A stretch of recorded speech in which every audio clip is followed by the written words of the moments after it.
Descriptive पेपरमध्ये सुद्धा paper 2 म्हणजे पेपर 1 आणि पेपर 2 झाला होता. पेपर 2 मध्ये मी ऑल इंडिया रँक 1 म्हणजे रँक इंडिया नाही सॉरी ऑल महाराष्ट्र कट करता येईल आपल्याला बरं का.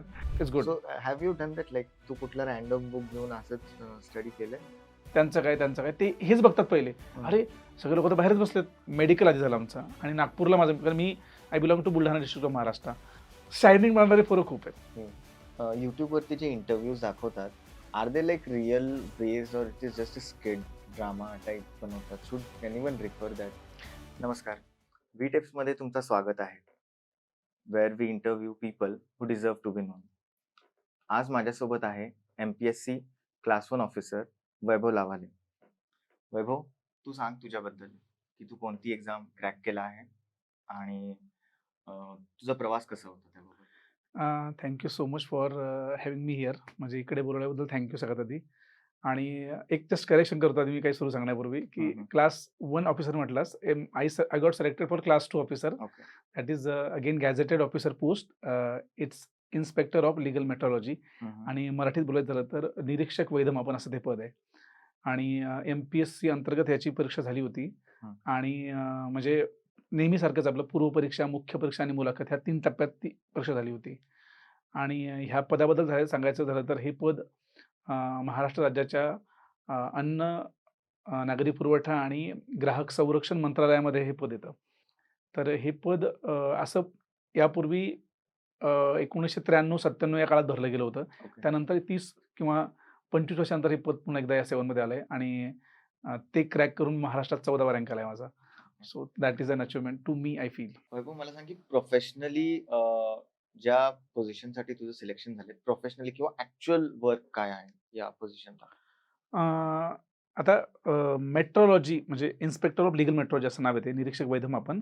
सो मराठीत खूप छान नाव आहे खरं तर, पण ते लोकांना वैधमापन कळतच नाही. काही लोक वैद्यमापन म्हणतात, म्हणजे डॉक्टरांचं काहीतरी वाटायला लागतं त्यांना. वैधमापन म्हणजे व्हॅलिड मेजरमेंट, म्हणजे मेजरमेंट्स हे प्रमाणामध्ये व्हॅलिड आहेत का नाही हा त्याचा अर्थ होतो.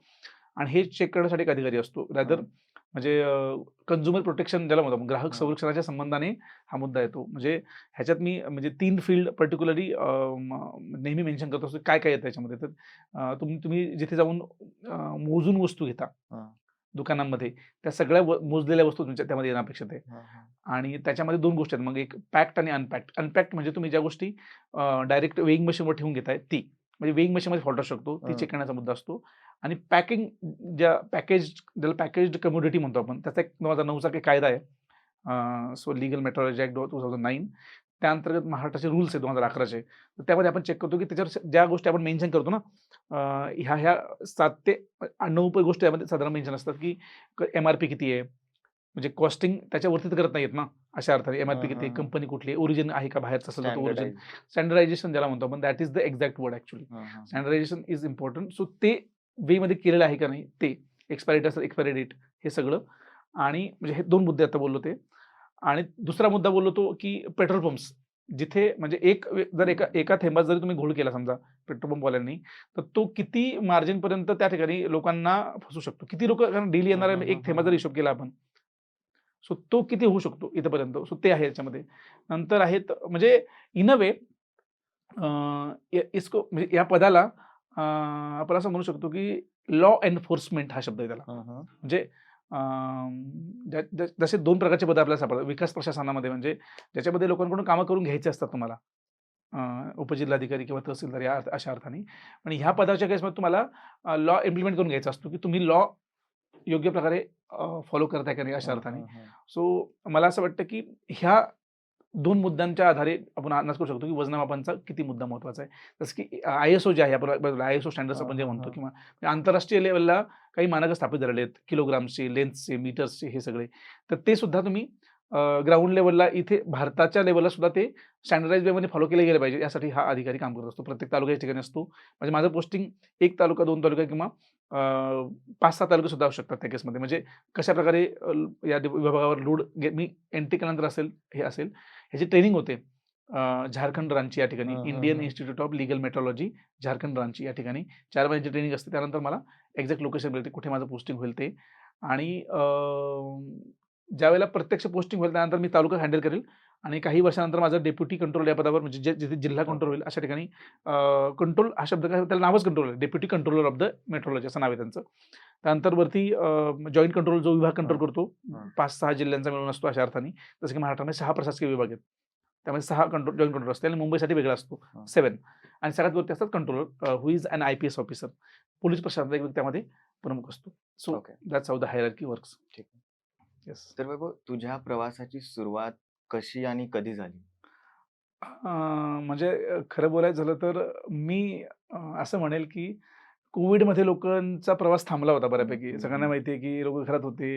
लोकांचं घराच्या बाहेर फिरणं बंद झालं होतं आणि मी घरात कैद झाल्यानंतर अभ्यास सुरू केला होता. सो कोविडमुळे मला हे पद भेटलंय.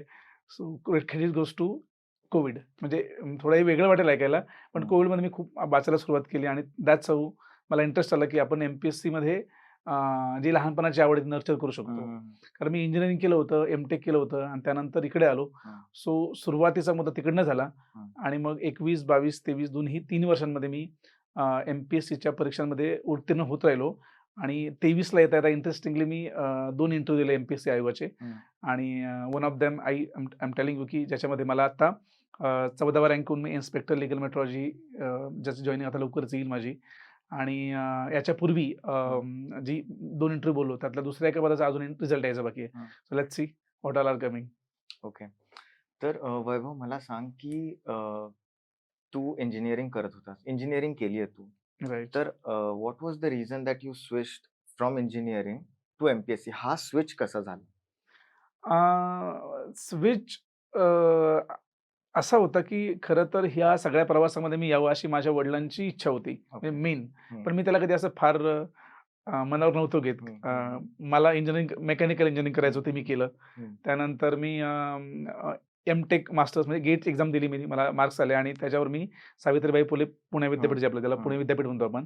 त्या विद्यापीठात मी M.Tech केलं. ते पण एनर्जी टेक्नॉलॉजी सारख्या मोठ्या कोर्समध्ये म्हणजे चांगला कोर्स ज्याला आता बूमिंग सेक्टर ज्याला म्हणतो आपण तिथे केलं. डोक्यात असं काही नव्हतं. महिंद्रामध्ये मी इंटर्नशिपला सुद्धा होतो आणि कोविड आल्यामुळे घरी पोहोचलो आणि त्याच सवय जे मगाशी बोललो मी ते सुरू झालं. सांगायचा मुद्दा एवढाच की इंजिनिअरिंग नंतर M.Tech करत करत इथपर्यंत पोहोचलो. पण मला मेन इंटरेस्ट त्याच्यामध्ये होता कारण बुक्स रीडिंगची मला सवय होती किंवा काय. सो ॲक्सिडेंटली जरी झालं असलं तरी सुद्धा त्याच्यामध्ये माझा जुना प्रवास त्याला हेल्पफुल ठरला. म्हणजे मला एक सांगायला आवडेल की बऱ्याच वेळेला MPSCमध्ये असं होतं की लोक एका पोस्टसाठी ज्यावेळेस बाहेर पडतात, मग ती पोस्ट भेटत नाही तोपर्यंत थांबत नाहीत. जे की एका अर्थाने योग्य पण आहे. करेक्ट. पण मला असं वाटतं की ह्या प्रवासामध्ये तुम्हाला कुठलीतरी एक पोस्ट मिळणं फार आवश्यक आहे. कारण जर तुम्हाला ती पोस्ट भेटली नाही आणि मग ह्याचं प्रेशर जे तुमच्या घरच्यांवर जास्त येतं खास करून. तुमच्यावर येत असतं कारण तुमचं वय वाढत असतं. तुम्ही स्वतःला टेस्ट करत असता सगळ्या प्रवासामध्ये. बट तुमच्या घरच्यांना जे फेस करायला लागतं ते कारण लोक नावं ठेवत असतात. मग माझ्या केसमध्ये तेच झालं की मी 21-22 ज्यावेळेस एक्झाम दिल्या 2 वर्षांमध्ये माझा कुठला रिझल्ट नव्हता. पण माझा अभ्यास पक्का होत होता. तो झाला आणि 23 या वर्षामध्ये मला प्रिलिम्सला खूप चांगले मार्क पडले आणि म्हणून मी 2 एक्झाम वेगळ्या देऊ शकलो. राज्यसेवेची ज्याला एक एक्झाम म्हणतो ती एक्झाम आणि इन्स्पेक्टर लीगल मेट्रोलॉजीची जी एक्झाम म्हणतो ती एक्झाम आणि दोघांच्या मेन्स वेगळ्या लिहिल्या मी आणि विशेष म्हणजे इन्स्पेक्टर लीगल मेट्रोलॉजीची मेन्स ही ऑब्जेक्टिव्ह न होता डिस्क्रिप्टिव्ह म्हणजे UPSC सारखे पेपर लिहिलेत मी त्याचे आणि ते पेपर लिहून सुद्धा म्हणजे मला एक तेही सांगायला आवडेल की डिस्क्रिप्टिव्ह पेपरमध्ये सुद्धा पेपर 2 म्हणजे पेपर 1 आणि पेपर 2 झाला होता. पेपर 2 मध्ये मी ऑल इंडिया रँक 1 म्हणजे रँक इंडिया नाही सॉरी ऑल महाराष्ट्र कट करता आपल्याला बरं का. सो डिस्क्रिप्टिव्ह पेपर झाला होता आणि पेपर 2ला महाराष्ट्रामध्ये पहिला आहे मी. म्हणजे that is an interesting thing because मी ऑब्जेक्टिव्ह पॅटर्नचा विद्यार्थी इकडे कसं काय टॉप करू शकतो. तर त्याचं कारण असं वाटतं मला बऱ्याच वेळेला की अभ्यास ज्यावेळेला सातत्य असतं ते तुम्हाला खूप अँगलने हेल्प करत असतं. बरोबर. एनरिच करत असतं असं म्हणेल मी आणि त्यामुळे मला हेल्प झाली. म्हणजे मी या वर्षामध्ये जवळजवळ clerk, tax assistant, canal inspector ह्या 3 एक्झाम क्रॅक केल्या होत्या ऑलमोस्ट आणि ऑलमोस्ट म्हणजे त्याचे रिझल्ट आले होते. मी जॉईनिंग नाही केलं. Before class 2 happened. या बिफोर दिस गॅझेटेड पोस्ट ऑफिसर पोस्ट त्या होत्या माझ्याकडे ज्या ग्रुप डी आणि ग्रुप C लेवलच्या पोस्ट होत्या आणि दिस इज ग्रुप बी. ग्रुप बी म्हणजे ते असं आहे की सम ॲडमिनिस्ट्रेटिव्ह रिफॉर्मच्या अँगलने क्लास 1, क्लास 2, क्लास 3, क्लास 4 असं न म्हणता ABCD असं म्हणतात. So group A, group B, group C, group D. So this is group B, that is class 2 exam post. पुढे जे प्रश्न मी विचारेन त्याबाबत तू ही अधिक माहिती देऊ शकतो बिकॉज बरेच फ्रेशर ज्यांना MPSC मध्ये सुरुवात करायची त्यांना they don't have very correct guidance की कुठून सुरुवात करावी, कोणती वेबसाईट रेफर करावं. तर त्या बाबतीत तू त्यांना हेल्प करू शकतो. माझे प्रश्न पुढे आहेत त्याबाबत. पण मला त्याआधी तुला विचारायचंय, की तू क्लास 2 ऑफिसर क्रॅक करण्यापूर्वी तू हम्म, किती एक्झाम दिला होता? Which considering both which you हम्म, passed and you did not pass both. So how many exam did you appear for? अं, स्पर्धा परीक्षा म्हणजे कॉम्पिटेटिव्ह एक्झाम म्हणजे म्हणतो आपण त्याला, म्हणजे इंजिनिअरिंग पासून मी काही एक्झाम देत होतो, पण त्या हं. टेक्निकल लेव्हलच्या पोस्ट होत्या बऱ्याचपैकी. ओके. म्हणजे जसं की एक एम-पी-एस-सी मध्ये AMVI नावाची एक पोस्ट असते, हं, हं. असिस्टंट मोटर व्हेइकल इन्स्पेक्टर, ती एक दिली होती. पण तिचे प्रिलिम्स कधी मी पास नाही झालो. ओके. आणि नंतर मी इंडियन नेव्हीमध्ये एस-एस-बी अंतर्गत, सर्व्हिस सिलेक्शन बोर्डच्या अंतर्गत मी इंटरव्ह्यूपर्यंत पोहोचलो होतो. ज्याला आपण हं, हं, हं. जे लेफ्टनंट जी पोस्ट क्लास 1 पोस्ट आहे तिकडची ती एज्युकेशनल ऑफिसरमध्ये पर्यंत पोहोचलो होतो मी. हं. पण त्याच्यासुद्धा मी फायनल कॉन्फरन्स आउट ज्याला म्हणतो आपण, Right. त्याच्या शेवटच्या दिवसाला मी हं. क्रॅक नाही करू शकलो. नंतर म्हणजे ह्या त्यावेळेसच्या एक्झाम होत्या, ज्या मी असं हं. रँडमली देत होतो, असं ठरवून देत नव्हतो. पण डेडिकेटेडली ज्यावेळेस मी एक्झामची तयारी करायला लागलो, त्यावेळेला मी मास्टर्सला असताना सुद्धा मी टेक्निकल एक्झामच्याच एक्झाम दिल्या. ज्यावेळेला त्याच्या 2-3 मेन्सला मी होतो. परत हं. परत तेच झालं हं, माझ्यासोबत. हं, हं. सो फेल्युअर्स हा खूप जास्त बघायला लागले असं हं, म्हणेल हं, मी. हं. सक्सेस खूप नंतरून भेटायला लागलं. राइट. पण एवढं भेटायला लागलं, की आता म्हणजे ज्यावेळेला मी कुठलीही परीक्षेला जातो, तर एवढा कॉन्फिडन्स असतो बऱ्यापैकी आता, की हे क्रॅक होणार आहे माझ्याकडनं. हं, हं, हं. पण त्याच्या आता माझी ते 2020 खास करून 21 म्हणजे 21, 22, 23 हे 3 वर्ष मी पूर्णपणे या अभ्यासाला बरोबर. डेडिकेट केलेले होते. सो फेल्युअर्स आहेत हं. आणि ते आधी टेक्निकल होते, हं. नंतर ते राज्यसेवेमध्ये होते. मी अजून एक म्हणजे सांगायला आवडेल मला, की एम-पी-एस-सीमध्ये परत आता मगाशी group A, group B, group सीचा मुद्दा बोललो ना मी. बरोबर. मला ग्रुप बी आणि ग्रुप सीच्या एक्झाम 2021-22 सुद्धा क्रॅकच झाला नाही कधी. हं. पण ग्रुप एच्या सर्व एक्झाम मी क्रॅक करत राहिलो. ओके. सो त्याच्या मेन्स दिल्या मी हं, हं. आणि इंटरव्ह्यू 2023ला आलो. माझा सक्सेस रेट ग्रुप एला राहिला, हं. बी आणि सीला नाही राहिला. ओके. सो मला ते एक इंटरेस्टिंग वाटलं, की राज्यसेवेतली गॅझेटेड ऑफिसर बनणं सोपं आहे. हं, हं. बट बी आणि सी म्हणजे त्याहीपेक्षा ग्रुप डी लेव्हलच्या ज्या पोस्ट असतात, सरळ सेवांमधून भरल्या जातात, हं. त्या क्रॅक करणं अजून अवघड आहे. कारण तिथे कॉम्पिटिशन जास्त असते. म्हणजे आपण जसा पिरॅमिड मानला, हं. तर वरती क्राउड कमी आहे वरच्या एक्झामसाठी. ओके. जसं तुम्ही खाली उतराल, तसं हं. म्हणजे 10वी पास, 12वी हं, पासची हं, मुलं हं. तिथे कॉम्पिटिशनला तुमच्या असतात हं. आणि त्या केसमध्ये तिथे कॉम्पिटिशन जास्त आहे. म्हणजे वरती पोस्ट चांगल्या असून सुद्धा कॉम्पिटिशन नाही एवढी. अच्छा. पण खाली पोस्ट सी आणि डी लेव्हलच्या सुद्धा हं. कॉम्पिटिशन जास्त आहे. सो टॉप त्या ऑफ द कारणामुळे. पिरॅमिड कोणता ग्रुप आहे तो? म्हणजे राज्यसेवेतल्याच ज्या हं. गॅझेटेड पोस्ट असतात ग्रुप एला येतात. हं, हं. ग्रुप बीला येतात पी-एस-आय, एस-टी-आय, ए-एस-ओ आणि एस-आर सब रजिस्टर ओके. ज्याला आपण म्हणतो त्या. हं. ग्रुप सीला क्लर्क आहे, टॅक्स असिस्टंट आहे, इंडस्ट्रियल इन्स्पेक्टर आहे, हं. एक्साइज पी-एस-आय आहे. म्हणजे ह्या सगळ्या पोस्ट त्या खालच्या ग्रुप डी ज्याला आपण म्हणतो त्या लेव्हलला येतात. म्हणजे ओके. सांगायचा मुद्दा एवढ्या सगळ्यांमध्ये हे, की खाली कॉम्पिटिशन जास्त आहे हं. आणि बरेच मुलं खालच्या लेव्हललाच जास्त ट्राय करताना सापडतात आपल्याला. हं, तर मला हं, असं हं, वाटतं, की हं, हं, थोडं हं. ए आणि बी लेव्हलला जर ट्राय करता आलं, ते सोपं पण आहे विशेष म्हणजे. हं, हं, हं. तर ते जास्त ईझी राहील असं मला वाटतं. तुला का वाटतं, की असं ग्रुप डी ला जास्त कॉम्पिटिशन आहे हं. आणि ग्रुप ए ला कमी आहे? ऑल्दो तू मेन्शन केलास, की ग्रुप ए चे पोझिशन आर मोर डिसेंट. याचं सगळ्यात बेसिक कारण असं आहे, की म्हणजे not to criticize anyone but unemployment is the reason. Okay. की ज्यामुळे काय होतं, की पटकन जॉब मिळवायचा असतो. सरकारी येस, जॉब विषयी येस, असणारा येस. क्रेज आहे हं. आणि त्याचं तो झटकट कुठे मिळेल असं एक हं, असतं. हं, हं. आणि कसं असतं, ग्रुप ए आणि बीच्या जागा कमी निघतात. हं, हं. सी, डीच्या जागा जास्त निघतात. ओके. क्राउड जास्त आहे त्याचा. हं, आणि दॅट इज द रिझन जागा जास्त असल्यामुळे मला असं वाटतं, की पटकन मिळेल हं. ही मला हं, पोस्ट, हं, हं. ही एक भावना असते. पण कॉम्पिटिशन जास्त आहे हे लक्षात घेतलं जात नाही बऱ्याच वेळेला. हं, हं, हं. आणि ए आणि बीला कॉम्पिटिशन नाही असं म्हणत नाहीये मी. पण ज्याला आपण म्हणतो ना, की ज्याला आपण म्हणतो, की ज्यांच्याकडे थोडे पेशन्स आहेत 1-2 वर्ष हं, थांबण्याचे, हं. They can do better in A and B rather than going to B and C. म्हणजे त्या काही चांगल्या वाईट पोस्ट अशातला भाग नाहीये. पण थोडं थांबण्याचे पेशन्स चा मुद्दा होऊन बसतो बऱ्याच वेळेला. रादर ग्रुप बी आणि सी लेव्हल आपण जेव्हा विचार करायला लागतो, त्यावेळेला एका-एका मुलाकडे 5-5 पोस्ट असतात. हं. पीपल हुम आय नो ज्यांच्याकडे त्या लेव्हलच्या खूप साऱ्या पोस्ट एका-एका विद्यार्थ्याकडे म्हणजे I remember a guy technical पोस्टमध्ये त्याच्याकडे 6 पोस्ट आहेत आता माझ्या माहितीप्रमाणे. त्याने एक घेतली आहे त्यापैकी म्हणजे असं होतं, हं, हं, हं. की ते होतं बऱ्याच वेळेला, की हं. त्यामुळे चान्सेस जास्त बनतात खालच्या एक्झाम क्रॅक होण्याचे. म्हणून तो क्राउड जास्त सापडतो. So he had like 6 options 6 and options he cleared the exam. हो. म्हणजे जसं की माझ्याकडे सुद्धा हं. ग्रुप सीच्या 3 ऑप्शन्स होते. Okay. But I chose none. Correct. तर आपण हा मोस्टली आपण टार्गेट करतोय एम-पी-एस-सी मध्ये जे students who are very freshers, right. ज्यांना मार्ग नाही किंवा गाईडन्स नाहीये, की सुरुवात कशी करावी, कुठून करावी. हं. तर मला सांग, की what were the set of reference book किंवा टेक्स्ट बुक जे तू रिफर केलास अगदी बेसिक पासून स्क्रॅच? कारण की मी बऱ्याचदा पाहिलंय की तू खूप नोट्स लिहित होता. Hmm, hmm. लाइक लिटरली तुझे books you you have made parts of the pages also and books also. So तुझे बेसिक कोणते बुक्स होते जे ॲज अ बिगिनर तू स्टार्ट केला यूज करायला and then it started proceeding to a higher level? Actually माझी journey आता मी आता already group A B C ती सगळ्यांना फॅमिलीला असल्यामुळे I I speak with those context and reference की मी ग्रुप बी एक्झामला टार्गेट केली होती त्यावेळेला. मला ग्रुप ए एक्झाम विषयी काहीच माहित नव्हतं. Okay. आणि म्हणजे प्रिलिम्सला कुठले पुस्तक लागतात आणि मेन्सला कुठले लागतात आणि परत इंटरव्ह्यूसाठी काय करायला लागतं हे काहीच कल्पना नव्हती. सो पण एमपीएससीतलं एक वैशिष्ट्य असं आहे की बी आणि सीचे पुस्तकं वेगळे नाहीयेत हे नंतरून कळलं मला. पण त्यावेळेला असं वाटायचं की एचे काही वेगळे असतील, बीचे वेगळे असतील, सीचे काही वेगळे असतील. सो सेम पुस्तक आहेत. सो इकॉनॉमिक्ससाठी किरण देशले सरांचं पुस्तक आहे. पार्ट 1 पार्ट 2 अशा 2 भागामध्ये ते पुस्तक येतं. आणि तर पार्ट तू हे सगळ्या फ्रेशरसाठी सांगतोय बरं का? येस येस जे तू डेफिनेटली सांगशील डेफिनेटली ते डिस्क्रिप्शन किंवा कॉमेंट बॉक्समध्ये मी मेन्शन करेन. Okay. Yes. That is more good because कारण काही लोकांना बऱ्याच वेळेला असं होतं की नाही रेफरन्स सापडत किंवा म्हणजे मी जिथे लायब्ररीमध्ये अभ्यास करतो आत्ता पण कारण मी बिकॉज आता ग्रुप बी आहे तर ग्रुप ए बनायचं ॲस्पिरेशन माझ्याकडे आहे. सो मी अभ्यास करतो बरेच लोक मला भेटायला येतात त्यावेळेला हे असतं की काहीतरी रॅन्डम कुठला तरी कोर्स घेतलेला असतो रॅन्डम काहीतरी सुरू असतं. So it's good. So have you done that like तू कुठला रॅन्डम बुक घेऊन असंच स्टडी केलंय?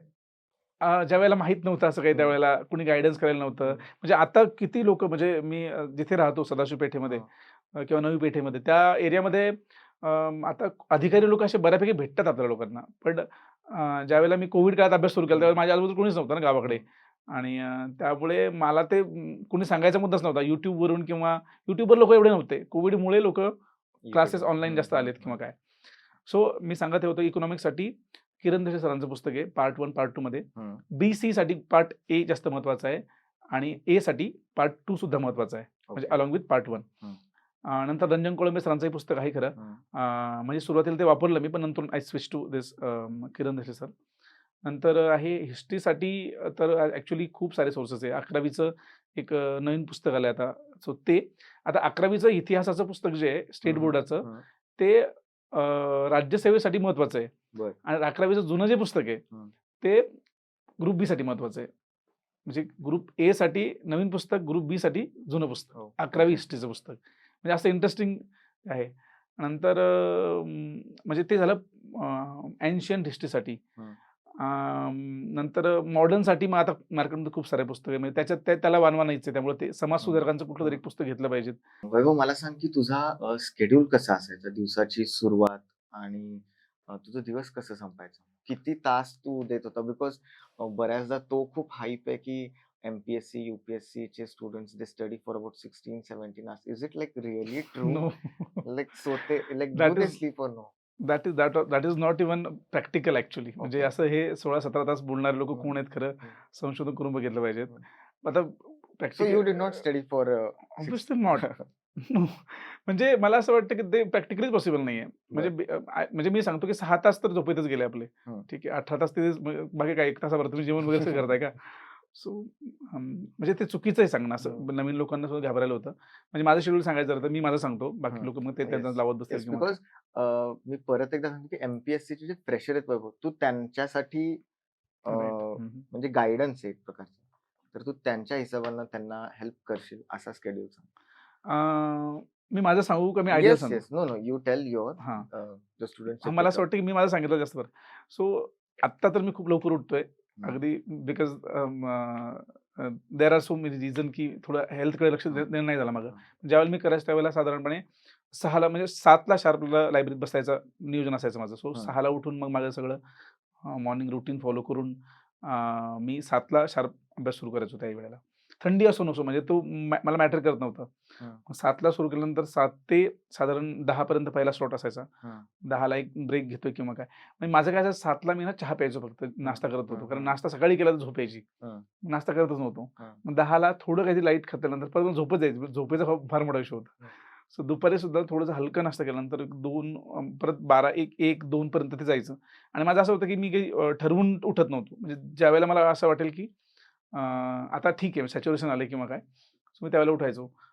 समजा असं करू 1ला जर उठतोय मी तर तिथून पुढे 1 तास जेवण करतोय आणि मग 3 वाजेपर्यंत जवळजवळ मी झोपायचो. तासभर 2 ते 3 जी पुण्यातली सवय टिपिकली आहे ती मला पण लागली होती अर्थात. Yes. पण झोपेत उठल्यानंतर खूप फ्रेश वाटत होतं. हं. आणि झोपण्यासाठी मी रूमवर कधीच गेलो नाही. हं. रूमवर झोपायला गेल्यानंतर 5-6 वाजायचे. बरोबर. बेस्ट आहे की लायब्ररीमध्येच डोकं टेकून डेस्कवर मी झोपायचो आणि मग त्याला एक 3 साधारण वाजेपर्यंत उठणं व्हायचंच माझं. मग चहा घेऊन एक परत दुपारी 5-6 वाजेपर्यंत एक सेकंड स्लॉट पूर्ण व्हायचा आणि इव्हनिंगला 6 ते 7 या वेळेमध्ये साधारणपणे थोडं गप्पा किंवा बाहेर थांबून लायब्ररीच्या हां. किंवा कॉल्स किंवा काय असं ते अटेंड करून आणि मग 8 ते 9 जेवण आणि 9च्या पुढे परत एक जर एखादा स्लॉट करता आला तर करायचो.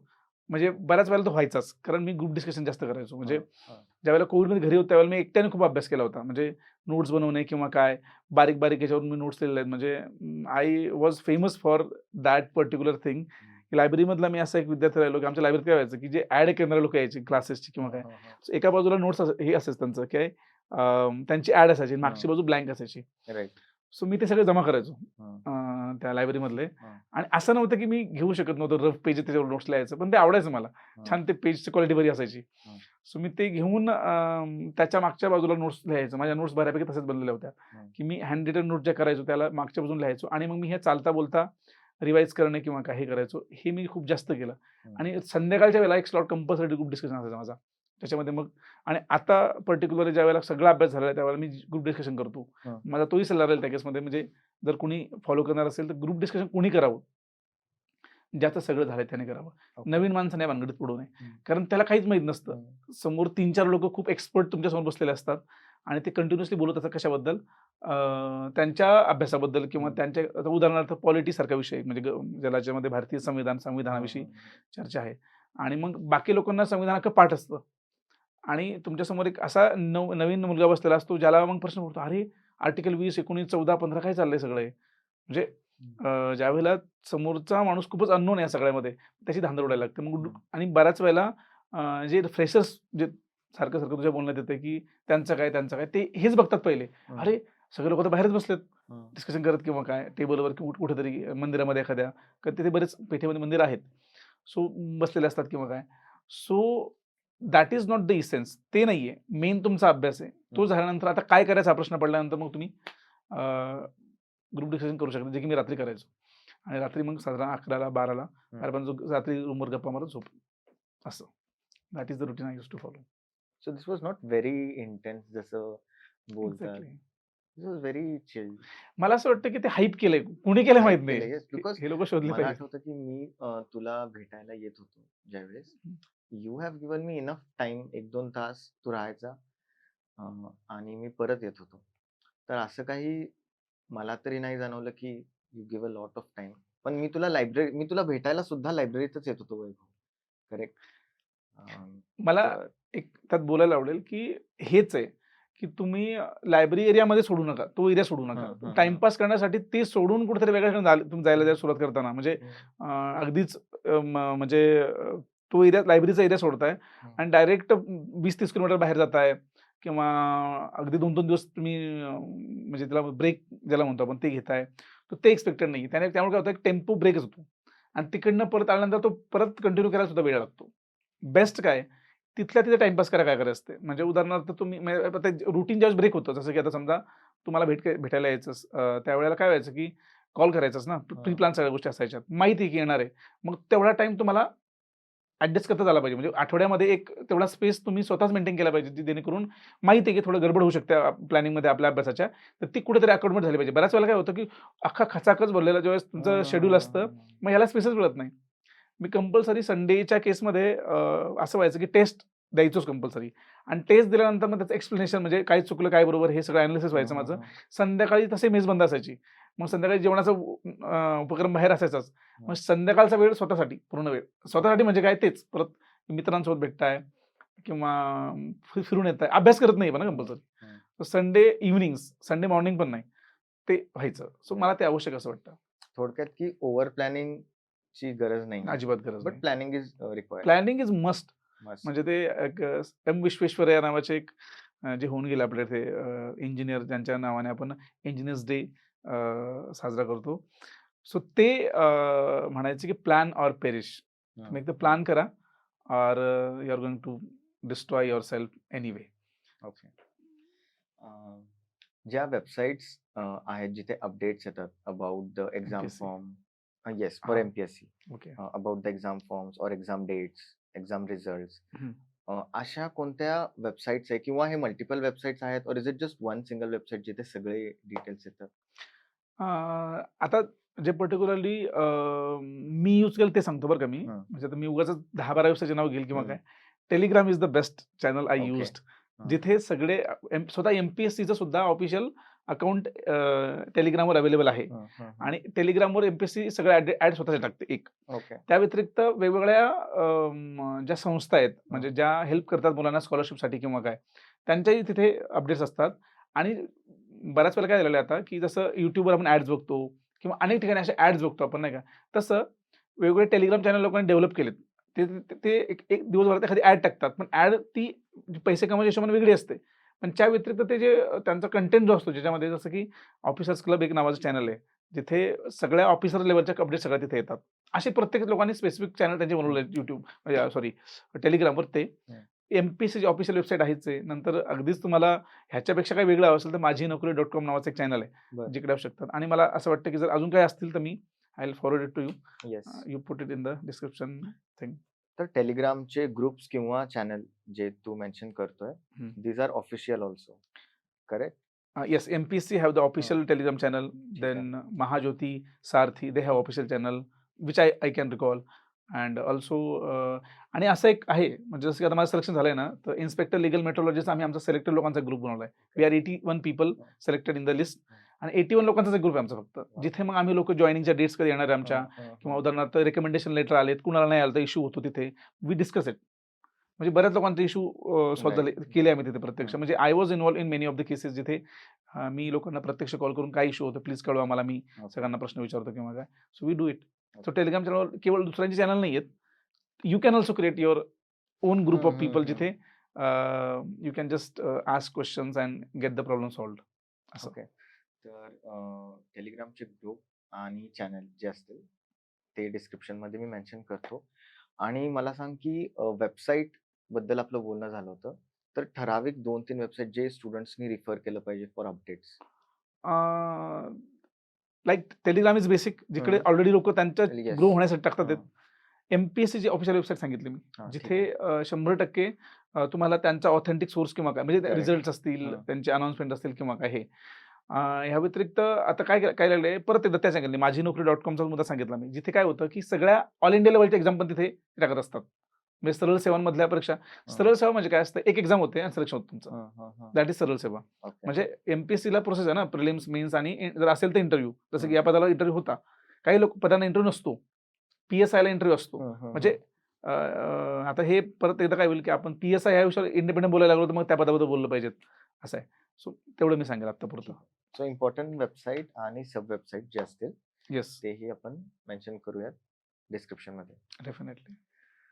वैभव, मला सांग की एमपीएससी किंवा यूपीएससी कोणत्याही गव्हर्नमेंट एक्झामसाठी विद्यार्थी प्राधान्य किंवा इम्पॉर्टन्स फर्स्ट पुण्याला का देतो?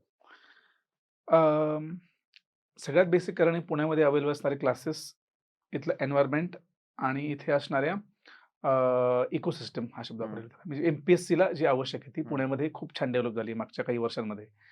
आणि आता ज्यावेळेस हा प्रश्न आपण उत्तर देतो त्यावेळेला तरी मी असं म्हणेल की ऑनलाईनमुळे हे सगळं गावाकडे प्रबल झालं, कारण सेम हं. क्लासेस ऑनलाईन अवेलेबल आहेत. हं, हं, ठीक आहे. हं. आणि तिसरा मुद्दा की आता जे जसं म्हणजे छत्रपती संभाजीनगर, औरंगाबाद किंवा काय, नंतर इकडे कोल्हापूर असेल, ह्यांच्या ब्रांचेस, ह्या क्लासेस ब्रांचेस त्या त्या ठिकाणी गेल्यात. तिकडे खानदेशमध्ये जळगाव असेल, हं, धुळे हं, असेल, नागपूर असेल, अमरावती असेल, इथे गेलेत आता. हं. तर आधी असं होतं की पुणेच, पण आता पुण्याच, त्या हो. सिटीज पण आहेत. मला पर्टिक्युलर विचारलं तर मी असं उत्तर देतो किंवा मला असं आहे की तुम्ही जर अफोर्ड करू शकाल पुण्यात राहणं, हं. जे की एक्सपेन्सिव्ह आहे अन्य हं. कुठल्याही सिटीमध्ये, तर पुण्यात या. बरं. अदरवाईज तुम्ही त्या जिथे आहात तिथून सुद्धा तयारी करू शकता. कारण आता सगळ्याच, म्हणजे मी ज्यावेळेला आता इंटरव्ह्यूला होतो यावर्षी, आणि माझं यावर्षी काय झालं की मेडिकल आधी झालं आमचं, आणि नागपूरला माझं, कारण मी I belong to Buldhana district of Maharashtra, आणि मग बुलढाण्यातला मी असल्यामुळे तिकडे ज्यावेळेला माझं हे झालं, माझं मेडिकल झालं नागपूरला, तर माझं असं झालं की तिथे म्हणजे माझ्या रिजनमधले सगळे तिथे मुलं होते. त्यातले मोस्टली तयारी करायला त्या भागातले लोक होते. म्हणजे मी पुण्यात तिथे गेलो होतो मेडिकलसाठी, ओके, ओके. पण ती लोक तिथनंच तयारी करून तिथे करत होते. त्यावेळेस मला कळलं, अरे नाही, या भागात पण सिस्टम आता डेव्हलप झाली आहे, करू शकता. म्हणजे पुण्यालाच यायचं असं इम्पॉर्टंट नाही. माझ्यासाठी पुण्याला यायचं असं इम्पॉर्टंट नाहीये. माझ्यासाठी पुणे हे खूप क्लोज आहे. त्याला 2 कारणं आहेत, की माझा जन्म पुण्यात झालेला आहे, लोहगावला. एक दुसरं हे, की माझे वडील टीचर आहेत, प्राथमिक हं. शिक्षक आहेत. आणि मग वडिलांकडून खूपदा हे माझ्यावर बंबाटमेंट किंवा काय, की पुणे हे विद्येचं माहेरघर. हं. त्यामुळे माझं इंजिनिअरिंग पुण्यात झालं, माझं मास्टर्स पुण्यात झालं. आणि मग ते पुढच्या काळात तयारीला एम-पी-एस-सीसाठी जो हब म्हणूया तो पुण्यातच होता. हं. मग मला इझी जास्त होतं. सो माझी केस थोडी वेगळी म्हणू शकतो, की पुणे मला का आवडलं किंवा व्हाय आय प्रिफर्ड पुणे. एक्झामची तयारी करताना सोशल मीडिया प्लॅटफॉर्म किंवा सोशल मीडियाचे ॲप्स आहेत. WhatsApp, Instagram, Snapchat, Facebook ह्या गोष्टी तू अनइन्स्टॉल केला होतास, बरोबर? Right. How was that phase before uninstalling and then मला आठवतंय बाबा तू लास्ट WhatsApp यूज केला होता बिफोर 2019, राईट? त्यानंतर WhatsAppचे जे अपडेट्स आहेत, double tick, blue tick, story, status, about ह्या गोष्टी तुला अजिबात आयडिया नाही. आणि आय गेस तू अजून सुद्धा यूज नाही करतोय तो. हाऊ वॉज दिस जर्नी आणि तू हा स्टेप कसा घेतला की हे सगळे सोशल मीडिया ऍप्स अनइन्स्टॉल करायचे? How does it feel Wien you do that? सगळ्यात आधी तर खूप त्रास होतो. दॅट इज माय आन्सर, की कारण तुम्ही खूप ॲडिक्ट झालेला असता गोष्टींसाठी, की WhatsAppवर रोज तुम्ही म्हणजे एक जर इंटरनेट चालतंय का नाही हे बघण्यासाठी काय करतो पहिले नेट ऑन करतो आणि WhatsApp चेक करतो, की तिथे कुठल्या ग्रुपवर काही पडलंय का नाही. WhatsAppवर कोणाचा मेसेज आलाय का नाही. म्हणजे इंटरनेटच्या चालतंय का हे कसं कळतंय आपल्याला? WhatsAppवरून कळतंय. इथपर्यंत जर मदत जाते आपली, याचा अर्थ काय? एवढं आपण त्याला ॲडिक्टेड आहे. माझ्या वेळेला Instagramचं एवढं क्रेज नव्हतं 2019-20 मध्ये, की मी त्याला ॲडिक्ट झालेलो असेल किंवा WhatsApp वॉज व्हेरी. बाकी काही गोष्टी होत्या, YouTube सारख्या गोष्टी होत्या किंवा Facebook पण जास्त वापरायचो त्यावेळेस मी किंवा काय असं. ठीक आहे. माझं अकाउंट Instagram होतं त्यावेळेस, अजून पण आहे. ठीक आहे. पण मी तिथे फार ॲक्टिव्ह नसायचं कारण हे होतं, की सगळं म्हणजे हे पहिलं सांगितलं काय मी, की त्रास होतो. पण ज्यावेळी ठरवलं, की तयारी करायची आपल्याला, तर काय व्हायचं, की सारखं-सारखं जाऊन मोबाईल चेक करताना हे टाईम वेस्ट होतं हे मला इमिडिएटली कळलंच होतं, की हे नाही याची गरज. म्हणजे मला कोणी सांगितलंच नाही मुळात, ते स्वतःहून कळायला लागलं मला. आणि मग मी ज्यावेळेला अनइन्स्टॉल केलं, तर त्यावेळेला सगळ्यात पहिला त्रास झाला माझ्या घरच्यांना. म्हणजे माझ्या वडिलांनी मला किती वेळा सांगितलं, की तुला एक वेगळा फोन घेऊन देतो, तू घे आणि तिकडे तू फक्त आमच्याशी बोलत जा तिकडे. ओके. आणि मग ज्यावेळेला Telegram सारखा ऑप्शन्स मला अवेलेबल झाला तिकडे, जिकडे म्हणजे जसं की तू आता बोललास, जेवढे अपडेट तू बोललास आता, काय-काय तिथे आलंय, स्टोरीज आहेत किंवा so many things are there. म्हणजे व्हिडिओ कॉल सुद्धा नव्हता बहुधा, if I am not wrong. So नव्हता. हां. सो ते ज्यावेळेला तिथं नव्हतं, त्याच्यामुळे काय झालं, की Telegram वॉज ईझी, की जिथे काही असे अपडेट नव्हते किंवा काय. फक्त वन टू वन तुम्ही कोणाला मेसेज करताल तर कॉन्टॅक्टचा मुद्दा होता तो. सो ते मला इकडे भेटल्यामुळे मी ते करू शकलो. म्हणजे अल्टरनेट पर्याय मला अवेलेबल झाला ॲट द सेम टाईम. पण हे YouTube नाही YouTube बंद केलं असं काही झालं नाही. कारण YouTube was inbuilt into mobile and त्याच्यावर मी बऱ्याच रादर माझी जर्नीमध्ये YouTubeचं कॉन्ट्रिब्युशन मोठं आहे. म्हणजे मी अनेक लोकांना पर्यंत विकास दिवेकर्ते सर एक आहेत. त्यांचे मी पॉलिटिक्सचे व्हिडिओ त्या काळात बघायला सुरू केले होते. नंतर दिलीप खाटेकर सर आहेत. त्यांचे व्हिडिओ YouTubeवर मला कळाले. ज्यांच्यामुळे मी इथपर्यंत पोहोचू शकलो अनेक फिल्म्सच्या अँगलनी. असे लोकं मला YouTubeवरच भेटले जे चांगले लोकं होते. Telegramवर लोकं भेटले मला. मग ते त्रास झाला सुरुवातीच्या काळामध्ये 1-2 महिने. मग बऱ्याच वेळा असं व्हायचं, की आता परत इन्स्टॉल करू का? तिथे काय असणार होतं माझ्यासाठी मला माहीत नाही. पण ते असं वाटायसारखं तिथे. बट ते केलं. पण हळू एकदा सवय झाली ना तुम्हाला, होत नाही. म्हणजे लिटरली मी मला असं वाटतं मागच्या 1.5 वर्षामध्ये मी फोन सुद्धा वापरणं बंद केला होता. फोन बंद असायचा. माझ्या सगळ्या मित्रांचे नंबर घरच्यांना देऊन ठेवले होते आई-पप्पांना. आणि मग त्यांना खूप त्रास व्हायचा कारण बऱ्याच वेळेला मी त्यांच्याजवळ ज्यांना ते फोन करायचे त्यांच्याजवळ मी अवेलेबल नसायचो. लायब्ररीत असेल, रूमवर असेल किंवा टेस्टला गेलोय किंवा कुठे लायब्ररीच्या एरियात कुठे आजूबाजूला आहे. मग ते माझ्यापर्यंत पोहोचायचं कसं हा मुद्दा राहायचा त्यांच्याकरता. त्रास होतो, घरच्यांना होतो, तुम्हाला होतो आणि जर अजून कोणी तुमच्या प्रिय व्यक्ती असेल त्यांना होऊ शकतो. माझ्या आयुष्यात असं नव्हतं त्या काळामध्ये. आणि त्यामुळे मला त्रास कमी झाला, पण ज्यांना झाला त्यांना खूप झाला. So I am so thankful to them की त्यांनी मला समजून घेतलं. I am thankful to you as well की बऱ्याच वेळेला व्हायचं असं की मिसकम्युनिकेशन व्हायची शक्यता म्हणायची. पण मला असं वाटतं की ह्या प्रवासामध्ये ज्यावेळेला तुमच्या आयुष्यात तुमच्यावर प्रेम करणारे लोकं असतात खूप जास्त. तर तुम्ही कितीही वर्षात कमबॅक करा त्यांच्या आयुष्यामध्ये त्यांना फरक नाही पडत त्या गोष्टीने. कारण अचिव्हमेंट मोठी असते आणि अचिव्हमेंट ज्यावेळेस मोठी असते त्यावेळेला मग बाकी सगळं मागे पडतं. तो त्याग आहे शेवटी, तो करणं अपेक्षित आहे. Is it really important to uninstall the apps? Is it really important to uninstall the apps? Depends upon how you control your self. I feel माझा कंट्रोल नाही माझ्यावर. ओके. मला असं वाटतं Honestly. ऑनेस्टली ॲक्सेप्ट करायला काही अडचण नाही आहे. मी फार आभाळातनं पडलोय आणि माझा फार कंट्रोल आहे मनावर वगैरे असं नाही आहे. माझा नव्हता. हां. मला सारखं ते वापरायची इच्छा व्हायची. म्हणून मी सुरुवातीच्या काळामध्ये फोनमध्ये ॲप्स अनइन्स्टॉल केले किंवा अकाउंट डिॲक्टिव्हेट केले आणि नंतरच्या काळामध्ये ज्यावेळेला मी आत्ता बोललो मगाशी, फोनच यूज करणं बंद केला होता लिटरली. सो ते but I am telling you की ज्यावेळेला माझं सिलेक्शन झालं, तर सेलिब्रेशनचे व्हिडिओज बरेच माझ्याकडे क्रिएट झाले होते. हां. So I posted my video on Instagram, Facebook there and I got appreciation there. मला असं वाटतं की एका पॉइंट नंतर ते आपोआप तुमचा प्रोसेसचा भाग बनतो. म्हणजे I would love to tell one experience. एक माझी मैत्रीण सिलेक्ट झाली होती याच्यामध्ये, ज्युनियर इंजिनियर, आणि तिला मी बोललो, तुला टेलिग्रामवर मी काहीतरी पाठवलं, बघितलं नाहीस का ते? तर ती म्हटली की वैभव, एकदा सिलेक्शन झालं ना, टेलिग्राम परत बघत नाही माणूस. म्हणजे मला म्हणायचं की त्या जर्नीचा तो पार्ट आहे. हं. आणि जर तुम्ही तिथनं बाहेर पडला की मग परत तुम्हाला हेच आहे ना सगळं जग. लाईक WhatsApp हां, किंवा हां, वेगवेगळे Instagram आहे, Snapchat आहे किंवा अजून Facebook आहे किंवा अजून बाकीचे ॲप्स. हां. तो बाकी लोकं ते यूज करतात. दे आर नॉट युजिंग टेलिग्राम. हं. सो हां. या. तू लायब्ररीत जात होता त्यावेळेस every student was serious about studying, या काही जण जस्ट टाइमपाससाठी की शायनिंग मारायला की मी आलोय स्टडी करायला? बिकॉज मी ज्यावेळेस येत होतो तुला भेटायला, I have seen few students like that. Means I am not a MPSC person, but people who are dedicated towards it. Few people, काही जण नव्हते तेवढे डेडिकेटेड. तर असे मित्र होते तुझे? Can I speak? Yes. I just want to mention that word, shining मारायला. मला तो शब्द खूप आवडला. लहानपणी यूज करायचो. Yes, correct, exactly.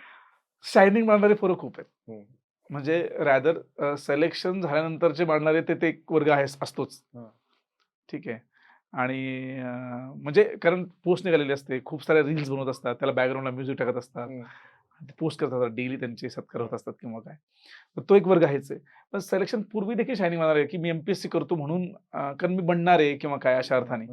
आणि मला असं वाटतं की ह्या शायनिंग मारणाऱ्यापैकी सुद्धा एक मला जास्त दुःख वाटतं अशा लोकांचं की जे पुण्यात आहेत, हं. 3-3, 4-4 वर्ष तयारी करत आहेत, पण अजून कुठलीच पूर्वपरीक्षा क्लिअर नाहीये, कुठल्या मेन्सला नाही आहेत, कुठल्या इंटरव्ह्यूला नाही आहेत, फक्त आणि फक्त घरून पैसे येतात आहेत, कम्फर्ट झोनमध्ये राहत आहेत. माझ्या माहिती इथपर्यंत लोक आहेत, will be surprise to know, की ती लोक घरच्यांच्या दडपणासाठी म्हणून पळून पुण्यात आलेत. ओके. आणि घरच्यांना सांगतात की मी तयारी करत आहे आणि they are just wasting there मनी. हं. मग शायनिंग पेक्षा हा वर्ग जास्त खतरनाक वाटतो मला. मला वाटतं तू एका मित्राला मला भेटवलायस असं, जो एस्केप करण्यासाठी स्टडी करायला आलाय, खरे?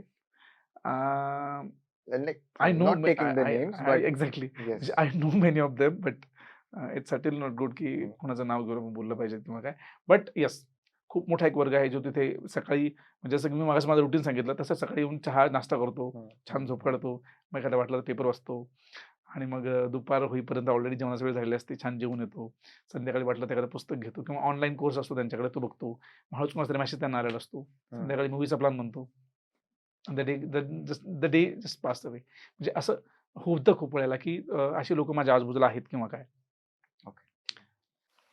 वैभव, परीक्षेची तयारी करत असताना बाहेरच्या दुनियासोबत किंवा रूम ते लायब्ररी, लायब्ररी ते रूम, आपला अभ्यास, त्यामुळे बाहेरच्या दुनियासोबत आपला थोडं कमी संपर्क असतो. तर न्यूजपेपरच्या व्यतिरिक्त किंवा किंवा तू न्यूजपेपर रीड करत होता की नाही, how do you keep an update on the current affair? Thank you for asking the question. बऱ्याच लोकांना असं वाटतं की हे सोशल मीडिया बंद केल्यानंतर तुमचा जगाशी कनेक्ट बंद होतो. Rather aspirants are the people, म्हणजे MPSC असेल, UPSC असेल, they are the most awared people in the community. Okay. त्यांना जगातलं सगळं माहीत असतं. And that I know. त्यांना काय माहीत नसतं, त्यांना लोकांचे इंडिव्हिज्युअल, ज्याला आपण म्हणतो नाही का, की पर्सनल अचिव्हमेंट माहीत नसतात त्यांना लोकांना. रॅदर कम्युनिटीच्या, म्हणजे as a state, as a community, म्हणजे ॲज अ देश, ॲज अ म्हणजे देशाचे राष्ट्रपती, जगात काय चाललंय, अमेरिकेत इलेक्शन्स आहेत, भारतात इलेक्शन्स आहेत, महाराष्ट्रात इलेक्शन्स आहेत, कोणाचं मॅनिफेस्टोचं नाव काय आहे, इथपर्यंत लोकांना गोष्टी माहीत असतात. त्यांचे कुठली योजनेमध्ये किती डिटेल्स आहेत किंवा काय, सध्या ज्या योजना, पॉप्युलर योजना आहेत, त्यांच्यात काय चाललंय, किंवा कुठल्या देशामध्ये पहिल्यांदा महिला मुख्यमंत्री झाली आहे, पहिल्यांदा महिला प्राईम मिनिस्टर झाली आहे किंवा पहिल्यांदा कुठली घडामोड घडली, हे सगळं त्यांना माहीत असतं. All the current affairs they know and they are the most awared people. आता अडचण काय होती की लोकांचं असं आहे की करंट अफेअर म्हणजे काय? ह्याने कोणती कार घेतली, त्याला त्याला किती पॅकेज वाढलं, माझा मित्र IT मध्ये तो एवढं करायला लागला, तो माझ्याबरोबरच पास झाला होता, मी अजून इथंच आहे, त्याचं काय चाललंय, कुठं चाललंय. जर ह्याला तुम्ही करंट अफेअर म्हणत असाल, तर दॅट इज नॉट गुड की ते करंट अफेअर असेल कदाचित तुमच्या ह्या जर्नीतून बाहेर पडल्यानंतर. MPSCमध्ये ते करंट अफेअर असणं अपेक्षित नाहीये. तर माझं म्हणजे टू आन्सर द क्वेश्चन की ही लोकं बाहेर पडतात का ह्या प्रोसेसमधनं? तर अजिबात नाही. Rather they become more aware. म्हणजे एक सुंदर वाक्य आहे. मला आठवत नाही कुणाचं ते आहे की ते म्हणाले होते, की ह्या जर्नीमधनं ज्यावेळेला जे लोकं फेल्युअर होतात ना, म्हणजे सिरियसली अभ्यास करून जे लोकं बाहेर जातात ते रादर अदरवाईज पण हं. ते लोकांशी डील करताना थोडे जास्त सेन्सिटिव्ह असतात.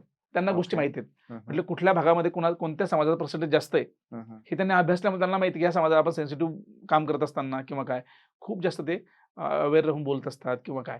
मला असं वाटतं, की करंट अफेअरनी अपडेट आमचे लोकं जास्त आहेत aspirant okay. Rather than other society who are not preparing hmm, for hmm, these hmm. Exams.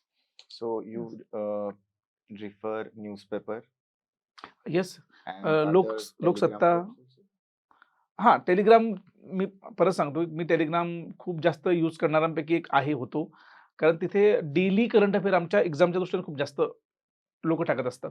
मग ते वाचण्यात एक 5-10 मिनिटं जातात माझे. हं, म्हणजे हं, असं हं. काही ठरवून बसून वाचत नाही मी त्याला. चालता-चालता काहीतरी पडलं, की हां, ही न्यूज पडली आहे. उद्या 16व्या वित्त आयोगाची नेमणूक झाली आहे किंवा जसं की मला असं वाटतं कालच एक योजना लॉन्च झाली. मग ती योजना हं. कुठे झाली, काय झाली? मी त्या वेळेला बघून टाकतो ते. किंवा 15 नोव्हेंबर हा आदिवासी जनजागृती हं, दिवस आहे हं. किंवा काय, हे त्या वेळेला बघत चालतो. आणि ज्यावेळेला एक्झाम हॉलमध्ये प्रश्न येतो त्यावेळेला मी वेगळं एफर्ट्स घेत नाही किंवा आमचे करंट अफेअर्सचे वेगळे मॅगझीन सुद्धा आम्हाला अवेलेबल हं, असतात. हं, हं. म्हणजे सिम्प्लिफाईड आहे, परिक्रमा आहे, हे सगळे मॅगझीन आम्ही ॲज अ स्टडी पार्ट म्हणून सुद्धा रेफर करतो. ओके. पण परत म्हणेल, MPSC आणि UPSCमध्ये करंट अफेअर वाचण्याची रिक्वायरमेंट वेगळी आहे. ओके. 15 मार्काला क्वेश्चन असतात आमच्याकडे सुद्धा याच्या आणि UPSCला पण असतात. पण ते UPSCमध्ये 15 क्वेश्चन असे असतात, की जे तुम्ही वर्षभर करंट अफेअर वाचणं अपेक्षा असतं. लिटरली टाइम्स ऑफ इंडिया किंवा हिंदुस्तान टाइम्स किंवा हे सगळे न्यूजपेपर घेऊन बसले पाहिजे तुम्ही. MPSCमध्ये जर मॅगझीन जरी वाचलं महिन्याच्या महिन्याला, that is more sufficient. Okay. म्हणजे डेली न्यूजपेपर बघायची रिक्वायरमेंट एक्झामची नाहीये. हं, हं, हं. मला हे सांगायचं आहे. Just to keep in touch. Just to keep in touch. We are aware hmm. As in like म्हणजे उदाहरणार्थ इंटरव्ह्यूच्या फेजमध्ये ज्यावेळेला आपण पोहोचतो खास करून हं, MPSCमध्ये हं. प्रिलिम्स, मेन्स आणि इंटरव्ह्यूला मात्र ती रिक्वायरमेंट असते, की तुम्ही डेली न्यूजपेपर वाचताय. कारण ती लोकं ते क्वेश्चन विचारतात जे ऑलरेडी लिटरली इथपर्यंत प्रश्न विचारलेले लोकांना म्हणजे मला नाही विचारला, मला वेगळे प्रश्न विचारले होते, की आज सकाळचा न्यूजपेपर वाचलाय का? मग जर म्हटलं की हो, मग हेडलाईन्स काय होत्या? ओके. त्यात तो चुकून बोलतो, की मुख्यमंत्री माझी लाडकी बहीण योजना असं काहीतरी बोलतो आणि मग तो म्हणतो, की डिटेल्स सांगा योजनेचे. मग ते ऑलरेडी तुमच्या GSचा म्हणजे जनरल स्टडीचा तो भाग असतो, जो तुम्ही आधी हं, यापूर्वी हं. केलाय किंवा काय. आणि मग विचारतात, की मग तुमचं मत ही योजना असं वाटत नाही की तुम्हाला, की सरकारवर भार आहे किंवा हं, काय. हं. मग हे जे ओपिनियन बेस्ड क्वेश्चन आहे, ते तुम्हाला न्यूजपेपरमध्ये त्या वेळेला करत असतात. पण ते इंटरव्ह्यूच्या फेजमध्ये तुम्ही ते वेळ कव्हर करू शकता. त्याकरता तुम्हाला वर्षभर पेपर वाचला पाहिजे असं काही नाहीये. हां. Okay. So I can say that. Plan B असणं गरजेचं आहे का if MPSC does not works? Yes. Plan B असणं आवश्यक आहे का? तर 100% आवश्यक आहे. कारण शेवटी 2-3 वर्ष, 4 वर्ष तयारी करून जर कुठलीच पूर्वपरीक्षा क्लिअर होत नसेल, कुठली पोस्ट तुम्हाला मिळत नसेल या हं. क्षेत्रामधली, तर मला असं वाटतं अशा वेळेला प्लॅन बीचा मुद्दा तुम्ही खूप गांभीर्याने घेणं अपेक्षित आहे. पूर्वी जसं होतं, की तुम्ही ज्या क्षेत्रात ग्रॅज्युएशन केलं त्या क्षेत्रात तुम्ही प्लॅन हं, बीचा मुद्दा हं, करू हं. शकत होता. आता तसं राहिलेलं नाहीये. म्हणजे एखादा मेकॅनिकल इंजिनिअर झालेला मुलगा सुद्धा IT चा कोर्स तिकडे जाऊ शकतो हं. किंवा आर्ट्समधला मुलगा सुद्धा डेटा अॅनालिसिसचा एखादा कोर्स करून वेगळ्या क्षेत्रात जाऊ बरोबर. शकतो. हो. म्हणजे एम्प्लॉयमेंटच्या अँगलने तुम्ही स्वतःला प्रिपेअर ठेवलं पाहिजे. हं, रादर हा हं, सुद्धा हं. क्वेश्चन ह्याच्यामध्ये इंटरव्ह्यूमध्ये सुद्धा विचारतात क्वेश्चन, की हा प्रश्न मला आला होता पर्टिक्युलरली, की "वैभव तू तयारी करतोयस ठीक आहे 3 वर्षापासून. जर तू नाही सिलेक्ट झाला तर काय करशील?" हं. त्याने असं विचारलं होता आणि त्यावेळेला माझ्याकडे कॅनल इन्स्पेक्टर पोस्ट ऑलरेडी होती. करेक्ट. जॉइनिंग यायचं बाकी होतं. म्हटलं सर जलसंपदा विभागामध्ये माझ्याकडे कॅनल इन्स्पेक्टर हे पद आहे.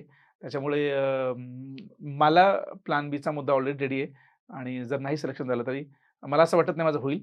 होईल माझं सिलेक्शन. पण नाही झालं तर already I will B serving government okay. Anyway. So you had a backup in the same field. Field.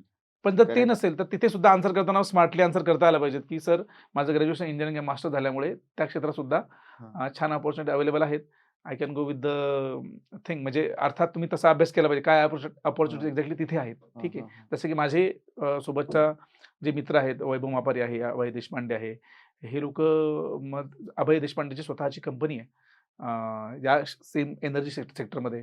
वैभव माझा मित्र वेगवेगळ्या देशामध्ये ट्रॅव्हल करतो आता सेम क्षेत्रामध्ये. सो हं, I hmm, was hmm. Very aware की I had great opportunity in the field. Still I choose to be into service. Okay.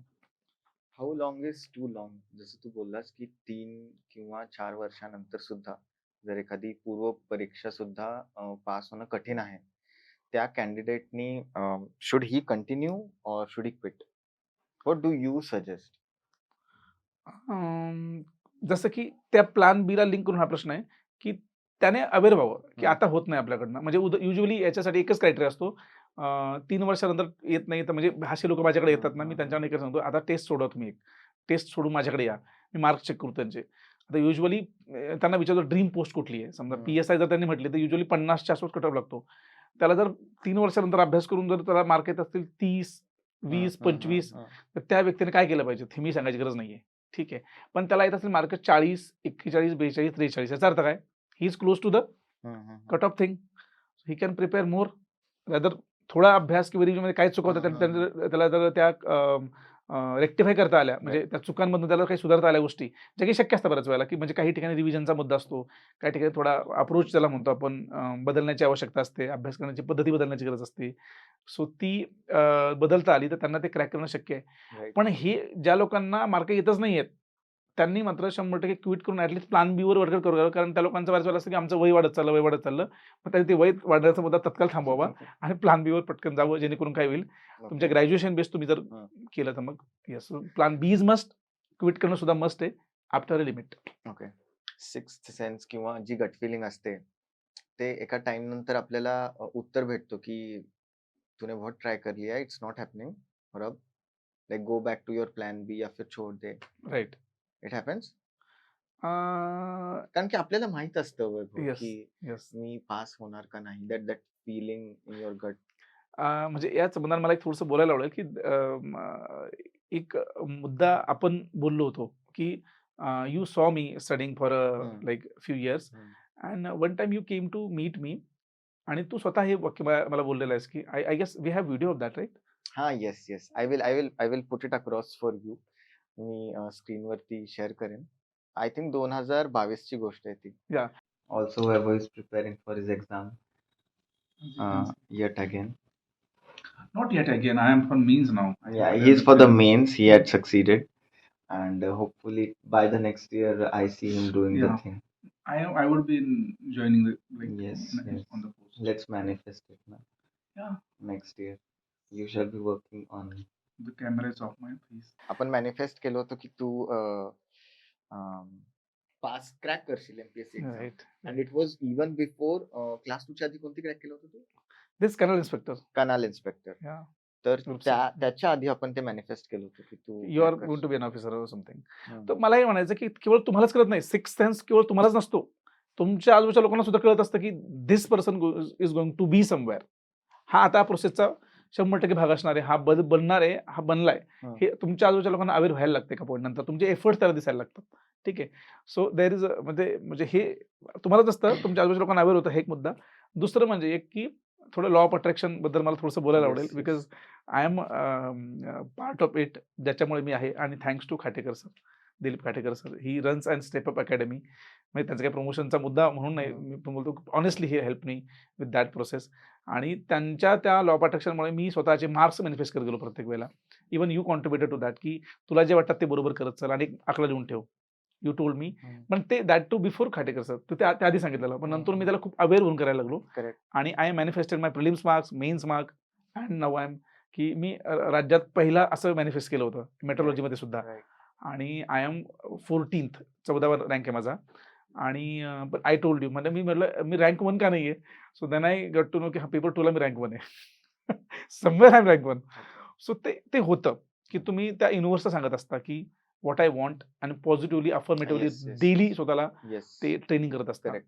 I always say, Vaibhav, or because I also write, I had once written this thing that you get what you want, you don't get what you deserve. तुमको वही मिलेगा जो तुम चाहते हो. ये deserve या luck, this is very secondary. If you want to be on That the is interesting. Class 2, you will be on the class 2 officer for sure. That is interesting. Yes. Vaibhav, तर मॅनिफेस्टेशन बद्दल तू बोलला. Manifestation and meditation, ध्यान, this both things go hand in hand. Yeah, okay. yeah, definitely. तर मला सांग की तू meditate करत होता, कारण की बऱ्याचदा ज्यावेळेस आपण मेडिटेशन बद्दल कोणाला फर्स्ट टाइम सांगतो, तर एक तो रिॲक्शन असतं की लाईक अरे हा काय बोलतोय यार, हा बोरिंग काम. म्हणजे म्हणजे एकदम रिसेंट एक्झाम्पल मी माझ्या फ्रेंडला सजेस्ट केलं होतं की तू मेडिटेट कर, आणि तो नाही सागर असं काही होत नाही, बोर वगैरे वगैरे. तर मी म्हटलं की तू फक्त ट्राय कर, तू सुरुवात कर 1 मिनिट पासून. आज 1 मिनिट कर, उद्या 1.25 मिनिट कर, आणि प्रोग्रेस करत राहा. आणि मी म्हटलं की तू लिहून ठेव, like the old school method, pen paper आपण लिहून ठेवतो. तर त्यानं स्टार्ट केलं and within a month I think तो 38th डेला 15th मिनिट पर्यंत पोहोचला होता, 15 मिनिट. आणि तो मला कॉल केला आणि त्यानं मला सांगितलं की सागर, मला आता कळतं की एका जागी शांत बसणं किती अवघड आहे, काही न करता शांत बसणं किती अवघड आहे. तर तुझ्या प्रवासात तू मेडिटेट करत होता, तुला हेल्प कुठं झालं, त्याबद्दल आम्हाला सांग. मेडिटेशन माझ्या आयुष्यात आधीपासून होतं. तर कारण असं आहे की थोडं माझं बॅकग्राऊंड म्हणजे घरून असं नाही की म्हणजे अगदीच घरामध्ये कोणी अनेक वर्षांची परंपरा किंवा काय अशा अर्थाने नव्हे बोलत मी. तर मी जिथे राहिलो त्या घरासमोर वारकरी वगैरे कीर्तन ही परंपरा राहिली. माझे आई-वडील सुद्धा त्यामध्ये इन्व्हॉल्व होते आणि मी त्याचा भाग होतो अर्थात. आणि मग त्यामुळे काय आलं की माझ्यापर्यंत ते आध्यात्मिक अशा अर्थाने आलं मेडिटेशन. पण त्याचा कधी ॲक्टिव्हली यूज करायचा कसा करायचा असतो? म्हणजे आपण जे ऐकतो ना मेडिटेशन केल्याने फायदा होतो, Correct. शांत राहतं वगैरे, Correct. हे कधी अनुभवायचा मुद्दा नाही आला. पण एम-पी-एस-सी ज्यावेळेला मी सगळं सोडलं ना, हे बाहेरचं सगळं जग सोडलं, त्यावेळेला एकटा पडलो होतो मी. आणि एवढा पब्लिकली असणारा माणूस ज्यावेळेला एकटा राहतो, म्हणजे मी खूप जास्त ॲक्टिव्ह होतो माझ्या इंजिनिअरिंगमध्ये, मास्टर्समध्ये किंवा अदरवाईज पण कविता किंवा गावाकडे असताना कीर्तनं, हे सगळ्यामध्ये ॲक्टिव्ह होतो मी. आणि ज्यावेळेस एकटा पडलो त्यानंतर मला ज्यावेळेला फेल्युअर्स यायचे पर्टिक्युलरली, त्यावेळेला काय करायचं सुचत नव्हतं. आणि मग आमच्या त्या भागामध्ये रामकृष्ण मिशन किंवा मठ तिथे आहे. ते जाऊन मी सकाळच्या वेळेला ध्यान करायला लागलो. माझ्या आयुष्यात अशी एक फेज आली होती, की विचार खूप वाढायला लागले होते, की मनामध्ये आपलं चाललंय ते योग्य चाललंय का? माहीत होतं एफर्ट्स छान आहेत किंवा काय, पण ते रिझल्टमध्ये जोपर्यंत परिलक्षित होत नाही तोपर्यंत ते वाटत नाही ना. मग त्या काळामध्ये मला मेडिटेशनने खूप हेल्प केली. मी नामस्मरण सुद्धा करायचो, की एक 15 ते 20 मिनिटं नामस्मरण करायचो. आणि मग त्या सगळ्या प्रवासामध्ये हळू जसं की I guess you also help me in that, की how to do it rather. मला असं वाटतं की तो अनुभव माझा राहिला, की 2, 3, 4 पासून मी 10 मिनिटापर्यंत गेलो होतो. मग ध्यान 10 मिनिटाचं असेल. आणि पण मी कधी शांतपणे ध्यान नाही केलं. कानात कुठला तरी म्युझिक लावूनच ते मी ध्यान करायचो. आणि त्याच्यानंतर मग माझा डेली रुटीन सुरू व्हायचं. नामस्मरण मी चालता-बोलता करायचो. म्हणजे कानात चालतोय रस्त्याने आणि आय जस्ट थॉट्सला थांबवण्यासाठी. कारण तो एक बऱ्याच वेळेला विचार येतो ना, तर तो. बट मेडिटेशन किंवा ध्यान करताना म्युझिक किंवा नामस्मरण हे ऐकणं इम्पॉर्टंट नाहीये, असं मला वाटतं. अच्छा. कारण की बऱ्याच जण त्याला खूप फॅन्सी करण्याचा प्रयत्न करतात, की नामस्मरण ऐका किंवा फ्लूट म्युझिक वगैरे. It is just about sitting at a place and sitting straight, closing the eyes. म्हणजे दॅट्स न्यू टू मी. म्हणजे इथून पुढे I me. Mean I practice the same way. अच्छा. आणि Okay. It had help me It a helped you? Lot too sorry. It helped you? Yes, it help me to make in decision making a lot. की okay. काही काही decision घेतोय तर decision खूप quick नसतात, थोडं विचार करून कॅल्क्युलेटेड डिसिजन असतात. But anyways that's a part of but I will implement here onwards. आता वेळ आहे भरपूर. तर मी सकाळच्या वेळेला जे मी वॉकिंगला जातो त्यानंतर एक 10 मिनिटं 100% बसत जाईल मी. वेळ Okay. असतो ना. आणि मी तेच बोलत होतो ना, की थोडं ह्या प्रवासातनं बाहेर पडला ना, की मी जिम करतोय, सकाळी वॉकिंग करतोय, now I will do meditation. Why am telling you this, की त्या प्रवासात हे नका करू. Just be relax, do the study. The basics is important. त्यावेळेस जर विचार करत बसलो, की यार माझं वजन वाढत चाललंय किंवा माझं but you are always maintain Vaibhav. I was maintain because I've never my seen routine like was like that. खूप असं जाड झालाय किंवा खूप बारीक झालाय असं काही नव्हतं. पण त्यावेळेला असं व्हायचं बऱ्याच वेळेला ना, की नाही नव्हता वेळ ह्या गोष्टी. म्हणजे पर्टिक्युलरली तुम्ही फिजिकल ॲक्टिव्हिटीकडे कुठली जात नाही. म्हणजे जिम असेल किंवा नॉर्मल वर्कआउट असेल, त्याला आपण होम वर्कआउट म्हणतो ते प्रकार असेल किंवा मेडिटेशन सारखा एवढा खरं हेवी प्रकार आहे तो करत नाहीये. मग हे असं वाटायला लागतं, की हे गरजेचं नाही असं वाटायला लागतं. असं वाटायला लागतं. आणि मग ते आमचे परत माय मेंटर दिलीप खाटेकर सर हे नेहमी म्हणतात, की सकाळी 10 मिनिटं तरी चाला. तर त्याचं कारण तेच आहे, की स्वतःसोबत राहा. हं, हं, हं. जे तुझ्या हं. मेडिटेशनचाही तोच आहे ना, की जिस्ट. तर ते खूप जास्त आता मी मात्र वेगळ्या लेव्हलला करू शकतो. त्यावेळेमध्ये म्हणजे अ, खरंच असं वाटायला लागतं, की वेस्ट ऑफ टाईम वाटायला लागतो. हं. ॲक्चुअली पण ते आवश्यक आहे. कारण तुमचे थॉट्स तुम्ही थांबवू नाही येस, शकत. येस, म्हणजे येस. आता मी हे सांगायला हरकत नाहीये, की या क्षेत्रामध्ये सुद्धा खूप लोकांचं एकमेकांवर प्रेम जळत असतं. हं. तिथे सुद्धा किंवा अच्छा. अदरवाईज तुमचे जुने काही असतात किंवा हं. काय. मग त्या लोकांचे तुमचे भांडणं होत असतात किंवा काय. मग तिथे तुम्ही how you are going to handle those hmm. Emotions. ठीक आहे. I did not came across such thought because माझं ते होतं, की खूप जास्त प्रेशर जास्त माझ्यावर होतं, की हं. मी कॉलेजचा जीएस होतो. मी कॉलेजमध्ये टॉपर राहिलो होतो. विद्यापीठात छान परफॉर्म केलं होतं मी. मग ऑलरेडी खूप जास्त ज्या क्षेत्रात गेलो तिथं मी हे केलं आणि ज्यावेळेस मला अपयश यायला लागलं ते सहन नाही झालं मला. माझ्यासारखा माणूस म्हणजे एक वाक्य मी माझ्या केसमध्ये बोललं जायचं, की जिथे हा पाय मारेल तिथून पाणी काढेल असं ते होतं. फेल्युअर्स अशा व्यक्तीला कसे येतील ना? हं, हं, हं. मग कसं मला ते नवीन होतं. म्हणजे सक्सेस तुम्ही कसं हँडल करता ह्याहीपेक्षा फेल्युअर ज्यावेळेला येतात त्यावेळेला तुम्हाला कोणी साथ देत नाही खरं. आणि मग त्यावेळेला तुम्ही किती वेळा जसं की माझ्या फॅमिलीने मला खूप सपोर्ट केलेला आहे या प्रवासामध्ये, की ते म्हणाले, की "तू चिंता करू नको, आम्ही आहे." असं कुणीतरी म्हणणारं हवं. ओके. ठीक आहे. ॲट द सेम टाईम हं. तुम्ही स्वतःलाही सावरलं पाहिजेत, हं, की हं. No it's okay. Failures are okay. You will succeed. बस थोडं राहा या हं, पाथवर हं, फक्त. हं. ओके. त्याकरता आवश्यक आहे. आपण अभ्यासाबद्दल बोललो, स्टुडंट्सबद्दल बोललो, जे फ्रेशर असतील त्यांच्यासाठी. तू तुझ्या शेड्यूलबद्दल सांगितलंस. मला सांग की मम्मी-पप्पा तुझे काय करतात? What is your family background? Me already मगाशी बोलण्याच्या ओघात मला असं वाटतं वडिलांचा उल्लेख केला, की माझे वडील प्राथमिक शिक्षक आहेत. ओके. आणि कुठे? ते बुलढाणा. बुलढाणा जिल्हा म्हणजे ओके. सिंदखेड राजा तालुका, हं. राताळी नावाचं माझं छोटंसं गाव आहे तिकडे. सो तिथे ही इज अ टीचर. म्हणजे तिथे सुद्धा एक कन्या शाळा म्हणून आहे. हं. तिथे ही इज अ टीचर आणि प्राथमिक शिक्षक असल्यामुळे सगळ्यांना माहिती आहे म्हणजे शिक्षकाची म्हणून मास्तरांची पोरं. Yes, yes. असा तो ठपका असतो तुमच्यावर नेहमी. आणि मग माझे वडील स्ट्रिक्ट आता खूप प्रेमळ आहे बरं का ते. पण लहानपण माझं खूप स्ट्रिक्ट वातावरणात गेलेलं आहे. म्हणजे मला आठवतं, की वडील घरी यायचे म्हटल्यानंतर आम्ही तिघं बहीण-भावंडं चिडीचूप म्हणून शांत बसून राहायचो असं अगदी. तर ते प्राथमिक शिक्षकाच्या मुलाचं जे प्रेशर नेहमी असतं ते माझ्यावर नेहमी राहिलेलं होतं आणि त्यामुळेच शाळेतही मला परफॉर्म करणं भागच होतं. हं. जे मी केलं सुद्धा. नंतर तो सवयीचाही भाग बनला माझ्या. हं. ठीक आहे. सो ते वडील शिक्षक माझे. पण त्या वडिलांमुळे एक छान गोष्ट माझ्या आयुष्यात घडली, की वाचनाची मला खूप सवय लागली. घरामध्ये खूप सारे मॅगझीन यायचे. किशोर नावाचं मला एक मॅगझीन अजून आठवतं, जे मी दिवाळी अंक किंवा काय, तर ते सारखं घरी यायचं. ते वाचनाची मला आवड होती. ग्रंथांची मला आवड होती. वडिलांनी मला कुठली गोष्ट ॲक्टिव्हिटी करण्यापासून थांबवलं नाही कधी. म्हणजे असे कधी म्हणे, "तू हे करू नकोस."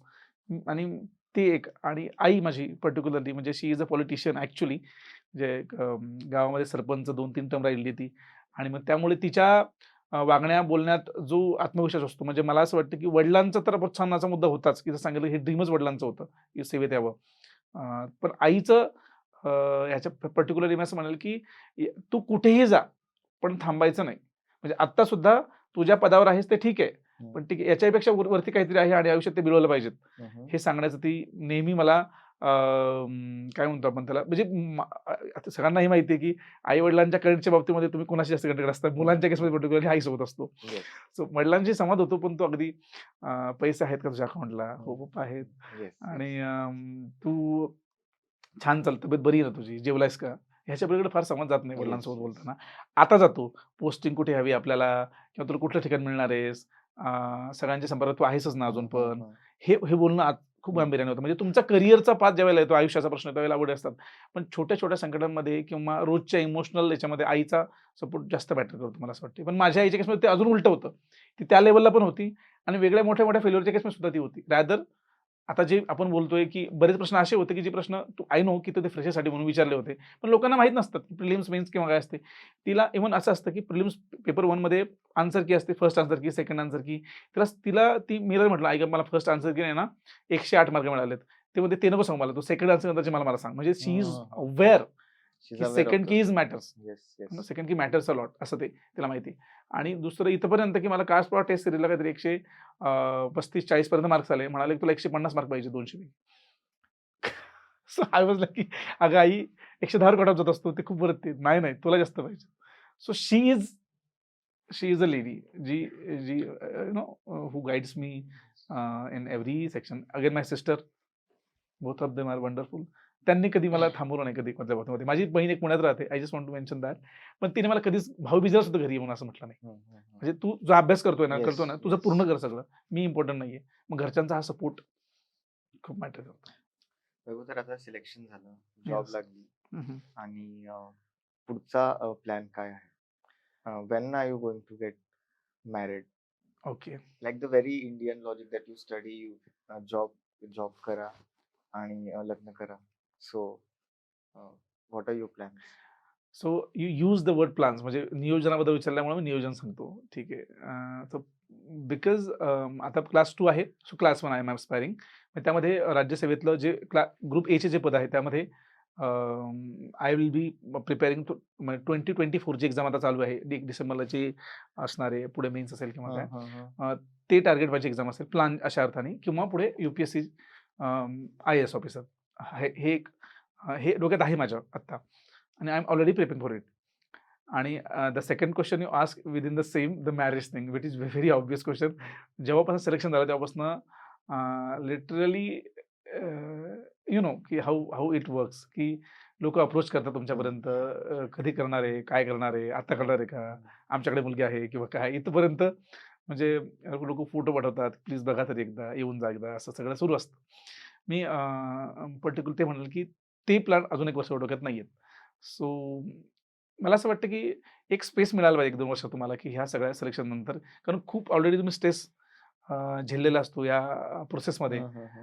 तर थोडं स्वतःला वेळ देता आला पाहिजे राईट. डेव्हलप करण्यासाठी ॲज अ पर्सन. त्याला ग्रूमिंग ज्याला म्हणतो आपण त्या प्रकारे. ह्याच्याकरता तुम्हाला लग्न करायचंय. पण ॲज अ तुम्हाला स्वतःला वेळ दिलेला नसतो ना तुम्ही ह्याच्या प्रवासामध्ये.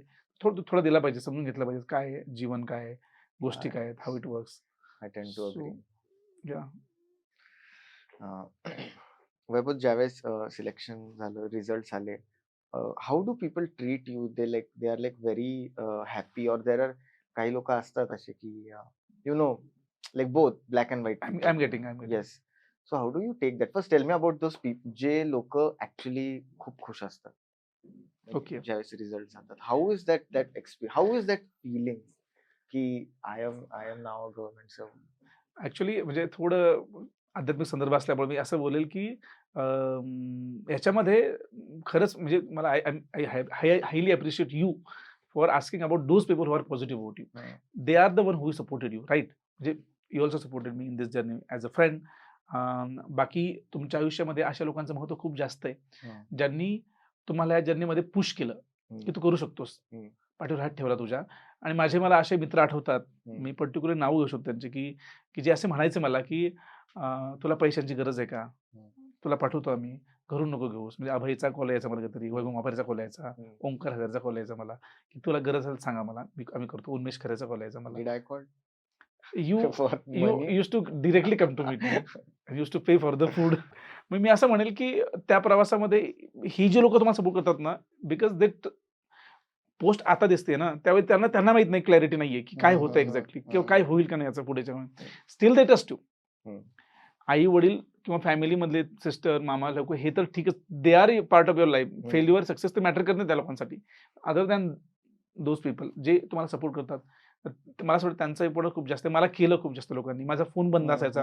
माझ्या आई वडिलांचा खूप वैताग व्हायचा बऱ्याच वेळेला. वडील इथपर्यंत बोलायचे की तुला मी वेगळा फोन देतो, त्यात एक वेगळं सिम कार्ड टाकतो, हे कर वगैरे इथपर्यंत.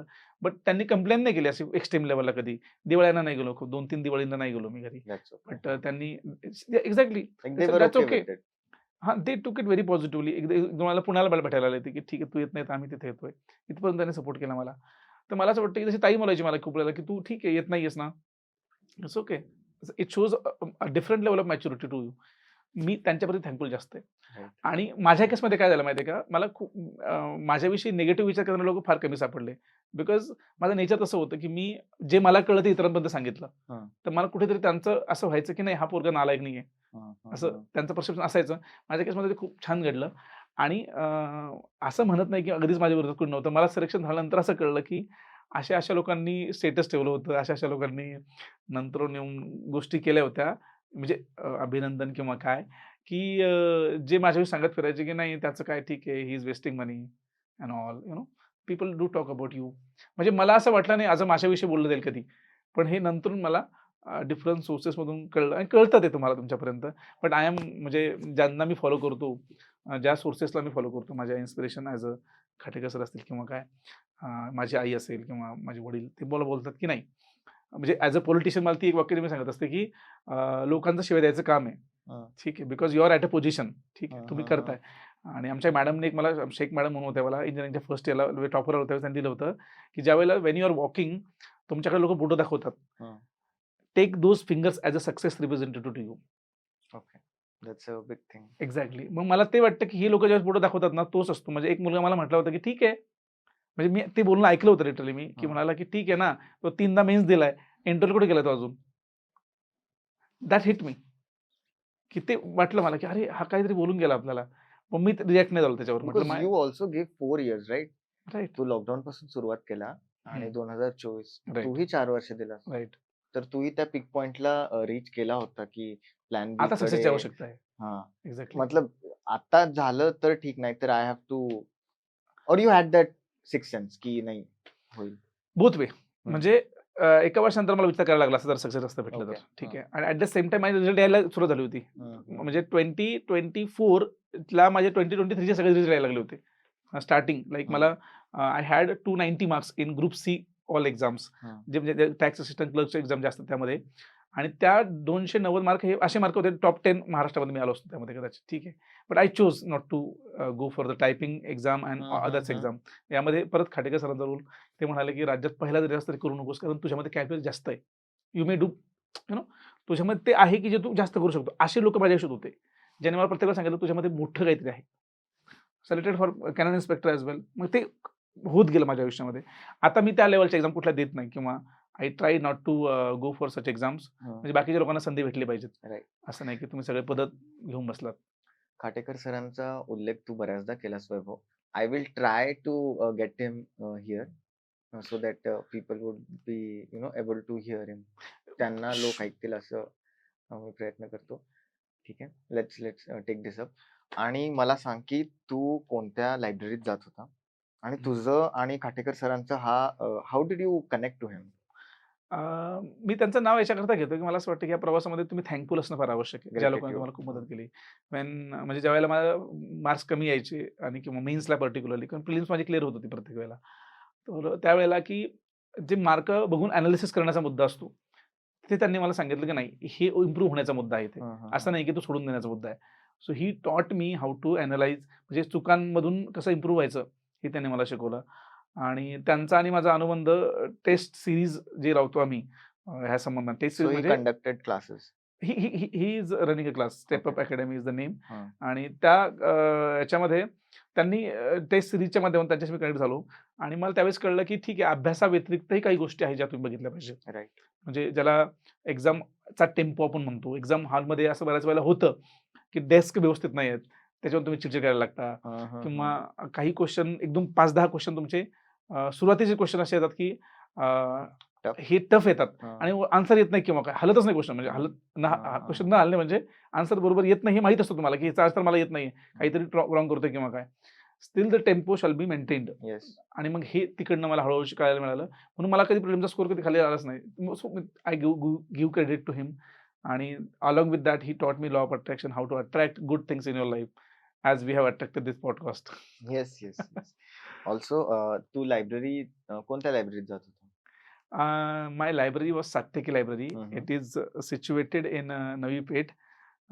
आता ती लायब्ररी तिथे म्हणजे 2 सेक्शनमध्ये डिवाइड झालेली आहे. एक सात्यकी आहे आणि एक मृत्युंजय तिथे आहे. So that is the library I go right now. Okay. आणि मी माझं पर्टिक्युलरली असं वेगळं होतं की मी कधी लायब्ररीच्या आत बसून अभ्यास नाही केला. हां, तू बाहेरच बसत होता. राईट. सो मला ऍक्च्युली त्या एरियात सगळे लोक ओळखतात. याच्यामुळे की हा एक कोणीतरी मुलगा आहे जो बाहेर बसतो. म्हणजे मी लायब्ररी लावलेली होती. पैसे प्रत्येक महिन्याला भरायचो मी. म्हणजे 2 वर्षात 3 वर्षापासून. पण कधी लायब्ररी बसतोच नाही मी. म्हणजे बुक्स घेऊन बाहेर येऊन बसायचो. मी सकाळी 6 वाजेपासून रात्री 12 वाजेपर्यंत बाहेर बसलेलो असायचो. आणि त्यामुळे काय सगळे लोक ओळखायचे मला. अजून ओळखतात तिथे की हा एक मुलगा आहे. आणि मग ज्या काही लोकांनंतर मला ज्यावेळेस रिझल्ट यायला लागले, मग हा वैभव याचं नाव आहे, वैभव लवाळे त्याचं नाव आहे. असं ते हळूहळू वाढत गेलं. सो मी अभ्यास बाहेर बसून केला. म्हणून बरेच लोक जे म्हणतात ना की लायब्ररीतच जाऊन अभ्यास केला पाहिजेत का किंवा गावाकडेच केला पाहिजेत का, तर मला वाटतं त्याला ते लिमिटच नाही त्याला. तुम्ही जर अभ्यास करणार असाल तर माझ्या आजूबाजूला किती लोक गप्पा मारत असले बऱ्याच वेळा लोक फोनवर बोलायचे त्यांच्या त्यांच्या कुणाशी घरी बोलतात ते, किंवा त्यांचं काही वेगळे मॅटर्स बोलतात ते फोनवर, किंवा अजून काही डिस्कस करतात मोठ्या मोठ्या आवाजामध्ये, किंवा वेगळे बाहेरचे आवाज येतात ते, मला त्या आवाजाने फरकच पडत नाही. मी एकदा माझ्या पुस्तकात किंवा अभ्यासात मग्न झालो की झालो असं व्हायचं. सो मला त्याने कधी फरकच पडला नाही. लायब्ररी वॉज अ मीडियम ज्या माध्यमातून मी लोकांशी कनेक्टेड होतो. अदर लायब्ररीज कोणत्या असतील जे तू सजेस्ट करशील other than your on? Library Satyaki Mrityunjay was like a thing. त्या एरियामध्ये अजून अहिल्या लायब्ररी आहे. म्हणजे आता मी नाही म्हणत की तुम्ही जा किंवा नका जावा, यशोदा आहे तिथे. पर्सनल म्हणजे तिथे आहेत ह्या libraries, you can go there. इन्फिनिटीची आहे बहुधा तिथे. नंतर अहिल्या आहे, यशदा आहे. मी कधी त्या लायब्ररीला गेलो नाही. मी माझ्या आयुष्यात 3 गोष्टी मी पाळल्या. माझी रूम कधी सोडली नाही पुण्यात आल्यापासून. माझी लायब्ररी कधी सोडली नाही. माझे मित्र कधी सोडले नाही. सो ह्या 3 गोष्टी कधी बदलल्या नाही. तो एरिया कधी बदलला नाही. So everything is same for me from day 1 till now. Did you watch any movies in the past 4 years? Actually, no. No. But yes, for interview, many of them told me की म्हणजे तिकडे MPSC मध्ये sir आणि madam असं एकमेकांना बोलवतो मी. So many of them told me, sir तुम्ही ना ते हे बघा म्हणाले, काय 12th फेल मूवी बघा, कारण त्यामध्ये इंटरव्ह्यू खूप छान त्यांनी हे केलेलं आहे.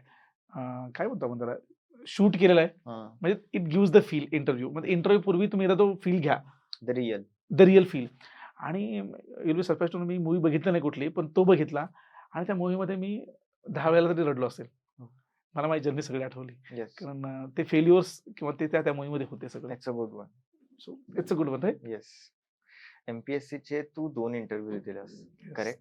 Which was the toughest according to you? माझा सगळ्यात ज्याची ते मी तयारी करतोय ह्या सगळ्या प्रवासामध्ये, राज्यसेवेचा इंटरव्ह्यू माझा टफ इंटरव्ह्यू गेला.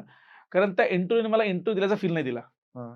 आमच्या सध्या MPSC सगळ्यात कडक एक व्यक्ती म्हणून आहेत, वाघ सर म्हणून सध्या, doctor Abhay Wagh. He is very learned man. म्हणजे महाराष्ट्रातल्या सगळ्या ज्या म्हणजे हायेस्ट पीकला ज्या टेक्निकल एज्युकेशन आहेत, म्हणजे AICT असेल, DT असेल, ह्या संस्था, डायरेक्टर ऑफ टेक्निकल एज्युकेशन याचे डायरेक्टर राहिले ती व्यक्ती. असा व्यक्ती ज्यावेळेला इंटरव्ह्यू घ्यायला समोर बसलेला आहे, सो एक प्रेशर ऑलरेडी तुमच्या बिल्ड झालेलं असतं. म्हणजे जसं आता आपण बसलोय किंवा काय, समोर एक टेबल असतो, पलीकडे तुम्ही बसलेला असता आणि ते प्रश्न विचारतात. आणि त्यांनी मला माझ्या मास्टर्सवर सगळे प्रश्न विचारले आणि ज्यांची उत्तर मी दिले. आता त्याच्यामध्ये त्यांनी प्रश्न विचारला होता की म्हणाले की महाराष्ट्रामध्ये रिन्युएबल एनर्जीचं पर्सेंटेज किती आहे? आय टोल्ड हिम 40-60चा रेशो आहे म्हणाले. तर मग आणि 40-60 म्हटल्यानंतर म्हणाले की अच्छा तुला म्हणायचं 40-60 काय, एक्सप्लेन कर. मी सांगितलं की 40% is the renewable energy and 60% is the coal based or the पारंपरिक ऊर्जा स्रोत आहे, असं सांगितलं. तर त्याने इमिजिएटली अशी रिएक्शन दिली, अरे काय बोलतो तू, you are telling lie. MTech केलेल्या माणसाकडनं असं अपेक्षित नाहीये. मी हे सांगायला आवडेल की माझं ते फॅक्ट बरोबर होती. मी बाहेर जाऊन चेक केली इमिजिएटली तिथल्या डिमोरल ॲज इन लाईक ज्या मोमेंटला ते असं म्हटलं की एमटेक वाल्या लोकांकडनं असं अपेक्षित नाहीये, मास्टर्स वाल्या लोकांकडनं. That was the point. I was like oh my God. म्हणजे आता मी इंटरव्ह्यू गेला माझा. आणि later I got to know की वाघ सरांनी त्या दिवसामध्ये 2 लोकांना सर्वात जास्त मार्क दिले होते. एक मॅडम होत्या, मी नाव विसरतो त्यांना, त्यांना काही 66 मार्क आहेत. And second was me, 60 marks. I am telling you की इंटरव्ह्यूने मला इंटरव्ह्यूचा फील दिला नाही, पण मार्क्स चांगले दिले मला. Okay. And for the metrology interview for which I am selected right now, त्या इंटरव्ह्यूसाठी माझा इंटरव्ह्यू खूप छान गेला. म्हणजे मी बाहेर आल्याबरोबर सगळ्या लोकांना फोन केले, सांगितलं आईला पर्टिक्युलरली किंवा सरांना तुला की द इंटरव्ह्यू वॉज गुड. म्हणजे छान वाटतंय मला की सिलेक्शन होईल, शुअर आहे. खूप छान इंटरव्ह्यू गेलाय. पण इंटरव्ह्यू 50 मार्काचा होता, तिकडे 100 मार्कांचा इंटरव्ह्यू होता, असं व्हायला गेलं तर. सो ही गिव्ह मी 25 मार्क्स. म्हणजे इंटरव्ह्यू छान जाऊन, म्हणजे तसे आमच्यामध्ये हायेस्ट मार्क्स 31-32 काहीतरी मार्क्स आहे आमच्यामध्ये. 25 इज डिसेंट मार्क. मला असं वाटलं की मला I will secure the highest marks in the. नाहीतर माझा इंटरव्ह्यू खूप जास्त वेळ चालला होता. तिकडचा इंटरव्ह्यू टफ जाऊन सुद्धा मला चांगले मार्क आहेत. इकडचा इंटरव्ह्यू छान जाऊन सुद्धा, म्हणजे असं नाही की खूप हायेस्ट मार्क्स आहेत किंवा ॲव्हरेज मार्क्स आहेत. सो सांगण्याचा मुद्दा असा की tough was that, but interview कसा गेला याच्यावर डिपेंड करतच नाही. They are looking something different. तुमच्यामधली ऑनेस्टी, तुमच्यामधला प्रामाणिकपणा. Do they ask like those very technical question or very current affair वाला? In MPSC they ask. In UPSC they don't. म्हणजे जेवढं मी ऐकतो लोकांकडनं, UPSC मध्ये असे क्वेश्चन नसतात. तुमच्या पर्सनल बोलायला संधी मिळते. MPSCतला माझा इंटरव्ह्यू 7 मिनिटात संपला होता. You'll be surprise to know की एवढी तयारी करता तुम्ही वर्षभर, एवढ्या वर्षांपासून, आणि इंटरव्ह्यू द्यायची संधी मिळते तुम्हाला 7 मिनिटात interview. Not fair, right? So म्हणजे तो मला असं वाटतं की बोलायला संधी मला द्यायला पाहिजे होती, मी बोलू शकलो असतो. पण ते घेऊन मी nice marks, so I am satisfied. YouTube वरती जे इंटरव्ह्यूज दाखवतात, are they like real based और it is just a skit drama type बनवतात? Should anyone refer that? Because ते रील्स आणि बरेच दाखवतात तशी, like does it happen really? म्हणजे मी पण तेच इंटरव्ह्यू बघितलेले आहेत ज्या वेळेला मी जायचो, हो पण का? It is very different. हां. म्हणजे ज्यावेळेला तुम्ही so exam you should not refer I don't say की don't refer. Because they are staged, right? They are not the actual interviews. म्हणजे त्यात 2 मुद्दे आहेत. इंटरव्ह्यूजला एंट्री करण्यापूर्वी ज्यावेळेला तुम्ही एंट्री करता, म्हणजे एक खूप छोटी गोष्ट आहे बरं का. म्हणजे आपण ब्लेझर युजुअली घालतात राज्यसभेच्या इंटरव्ह्यूला वगैरे, आणि आपण बसताना बटन खोलून काढून बसलं पाहिजे, ही साधं एक मॅनर जे मला माहीत नव्हतं. इंटरव्ह्यूला मॉक त्याला मॉक म्हणतो आपण नाही का, मॉक देण्यापूर्वी माहीत नव्हतं मला. तर मला असं वाटतं की ह्या ज्या एटिकेट्स आहेत त्याकरता इंटरव्ह्यू असतात. ते मॉक इंटरव्ह्यू जे असतात ते आपण बघतो YouTubeवर किंवा काय. स्क्रिप्टेड पेक्षा सुद्धा हा भाग जास्त महत्त्वाचा, की जे तुम्हाला एंट्री कशी करायची, गुड मॉर्निंग असेल किंवा काय इथपर्यंत बसेपर्यंत. कारण त्या प्रेशरमध्ये तुम्ही सगळं विसरून जाता. सो त्यासाठी त्याचा उपयोग झाला पाहिजे. रादर दॅन त्यातला जो कंटेंट आहे तो जास्त महत्त्वाचा नाहीये. पण प्रश्न आल्यानंतर तुम्ही ब्लँक होता. मग त्यातनं कसं स्वतःला सावरायचं असतं त्या मोमेंटला, हे शिकण्यासाठी इंटरव्ह्यू ते मॉक असतात. नॉट फॉर द की असाच इंटरव्ह्यू तिथे होणार आहे असं नसतं. जसं की माझ्या इंटरव्ह्यूच्या केसमध्ये काय झालं, की they made me blank. Right. So मला वाटलं नाही कधी असं माझ्यासमोर प्रसंग येईल, की असं कोणी बोलेल. लिटरली त्यांनी पेपर काढून बसले आणि माझ्याकडे असं you know I am ignoring you. 3 म्हणजे एक आय-ए-एस होते, आय-पी-एस होते आणि वाघ सर होते. सो त्यांनी पेपर काढून बसले. एक सर क्वेश्चन विचारतात आहे आणि I was I answering I thought like हे लोकं माझ्याकडे बघत का नाही आहेत? पेपर घेऊन का बसले ते लोकं? हे मॉकमध्ये काही झालं नाही. मॉकमध्ये लोकं नेव्हर अटेंटिव्ह होते हॅपन्ड. येस, माझ्यासमोर बोलत येस, असताना. येस. सो हे तिथे तुमच्यासोबत काही जे वेगळं घडणार ते वेगळंच घडणार तिथे. So they were like about to leave or something like that. They act. They act as if like Uh-huh. they act as if we are not paying attention. Uh-huh. But with the marks I can say they do pay Okay, attention. okay. And the attention म्हणजे इतक्या लेव्हलचं असतं की जात असताना दरवाजा माझा त्यावेळेस लागत होता. तर माझ्या शेवटच्या पावलापर्यंत सुद्धा त्याची नजर होती. ते मी मागे वळून बघितलं होतं. इथपर्यंत गोष्टी होतात. I can say that. Okay. Vaibhav, तू जे इंटरव्ह्यू दिलास MPSC चे 2, तू मॉकची प्रॅक्टिस सुद्धा केला होतास का? मॉक हां. इंटरव्ह्यू. म्हणजे मॉक इंटरव्ह्यू मगाशीच जसं बोललो मी की मॉक इंटरव्ह्यूच्या केसमध्ये तुमची एंट्री एक्झिट बोलण्याचा मुद्दा किंवा तुमचा तूल सांभाळतो काही शब्द मला असं म्हणायचं होतं, असे काही शब्द येणं अपेक्षित नाहीये त्यांच्यासमोर, कारण they are very Okay. Respected dignified hmm. People setting in the MPSC. So ते टाळण्यासाठी मॉक आवश्यक आहेत. मग मी पण दिले होते, म्हणजे स्पॉटलाईटचं आठवतं मला एक खाटेकर सरांकडे एक दिला होता, मी स्टेप अप अकॅडमीला दिला होता. नंतर इकडे ज्ञानदीपला एक दिला होता इंटरव्ह्यू मी. नंतर चाणक्यला एक मॉक दिला होता मी. म्हणजे असे मला आठवतात की जिथे मी मॉक्स दिले होते आणि दे गिव्ह मी कॉन्फिडन्स. अजून एक इन्फिनिटीला एक मॉक दिला होता मी. सो ह्या सगळ्या मॉकने मला गोष्टी शिकवल्या, की कसं तुम्ही म्हणजे मला एक सांगू का, मला इंटरव्ह्यूमध्ये ज्यावेळेस मॉकमध्ये रिव्ह्यू मिळायचे ना, तर खूप छान रिव्ह्यू मिळाले. म्हणजे 70+ मार्क्स त्यांनी मला सगळ्यांना सांगितलं होतं, की तुम्हाला मिळतील. पण ते जे पॅनल्सवर मी गेलो होतो, ते पॅनल काही मार्क देणार होतो. सो तिकडे 60. So I am happy with whatever marks I have got. Okay. Yeah. But again we should not entirely rely किंवा एंटायरली ट्रस्ट करू नये या मॉक इंटरव्ह्यूज वरती, करेक्ट? एंटायरली रिलायचा मुद्दाच नाहीये. मी परत सांगतो, त्याचा उपयोग फक्त तुमची एंट्री, एक्झिट आणि बोलण्यामध्ये असणारा संथपणा किंवा मंदपणा याच्यासाठी. त्याचा उपयोग अजिबात कंटेंट बिल्ड करण्यासाठी नाहीये. म्हणजे मला कळतंय तुला असं मला प्रश्न विचारायचा आहे, की ते लोकं फक्त प्रमोशनसाठी ते प्रेडिट करून करतात किंवा काय? मला असं वाटतं करत असतील लोकं ते. तुम्ही तेवढं अवेअर राहिलं पाहिजे. तुम्ही एंट्री करताना कुणाला तरी विचारलं पाहिजे, की मी हे करू का? किंवा हे खरं किती खरं आहे? हे विचारलं पाहिजे. जसं की 17-18 तास जो अभ्यासाचा मुद्दा विचारला, तोही सेमच आहे ना, unrealistic. That's not even. Right, right. बरोबर. तुझ्या हॉबीज बद्दल सांग आणि तू हॉबीज आणि स्टडीज हे बॅलन्स कसं केलास during your MPSC journey? Is it important to practice your hobbies during studies? Sagar, hobbies जसं की म्हणजे माझ्या केसमध्ये खूप जास्त हॉबीज होत्या. म्हणजे मला गायला आवडतं, मला लिहायला आवडतं, कविता, पथनाट्य, कादंबरी किंवा ह्या सगळ्या गोष्टींमध्ये मी केलं. म्हणजे माझं ललित कला केंद्र जे आहे पुणे विद्यापीठामध्ये, तिथे अस्वस्थ चंद्रकला आणि कृष्ण किनारा म्हणजे ज्या साहित्य संमेलनाच्या अध्यक्ष राहिल्या श्रीमती अरुणा ढेरे, त्या अरुणा ढेरेंच्या कृष्ण किनारा पुस्तकाचा गद्य पुस्तकाचा पद्यामध्ये रूपांतर केलं. म्हणजे जो टेक्स्च्युअल पार्ट आहे त्याला मी Yes. कवितांमध्ये रूपांतर केलं आणि हां. त्याच्यावर पुणे विद्यापीठाने कथ्थक सारखा डान्स बसवला आणि ते नाटक आता अशात कमर्शियल पण झालेलं आहे. सो ते मी याच्या आधी केलेलं होतं. मग ह्या सगळ्या हॉबीज मला बाजूला ठेवायला लागल्या. ओके. हे सांगायचं तुम्हाला, की हे सगळं करत असताना हॉबीज कुठेतरी बाजूला पडते. पण हं. ॲट द सेम टाईम मी कुणाच्या तरी बर्थडेला कविता लिहित होतो. हं, त्यामुळं किंवा कुणासाठी तरी छान इन्स्पिरेशन मिळावं म्हणून एखादी कविता लिहित होतो. तर ते मी करत होतो. Right.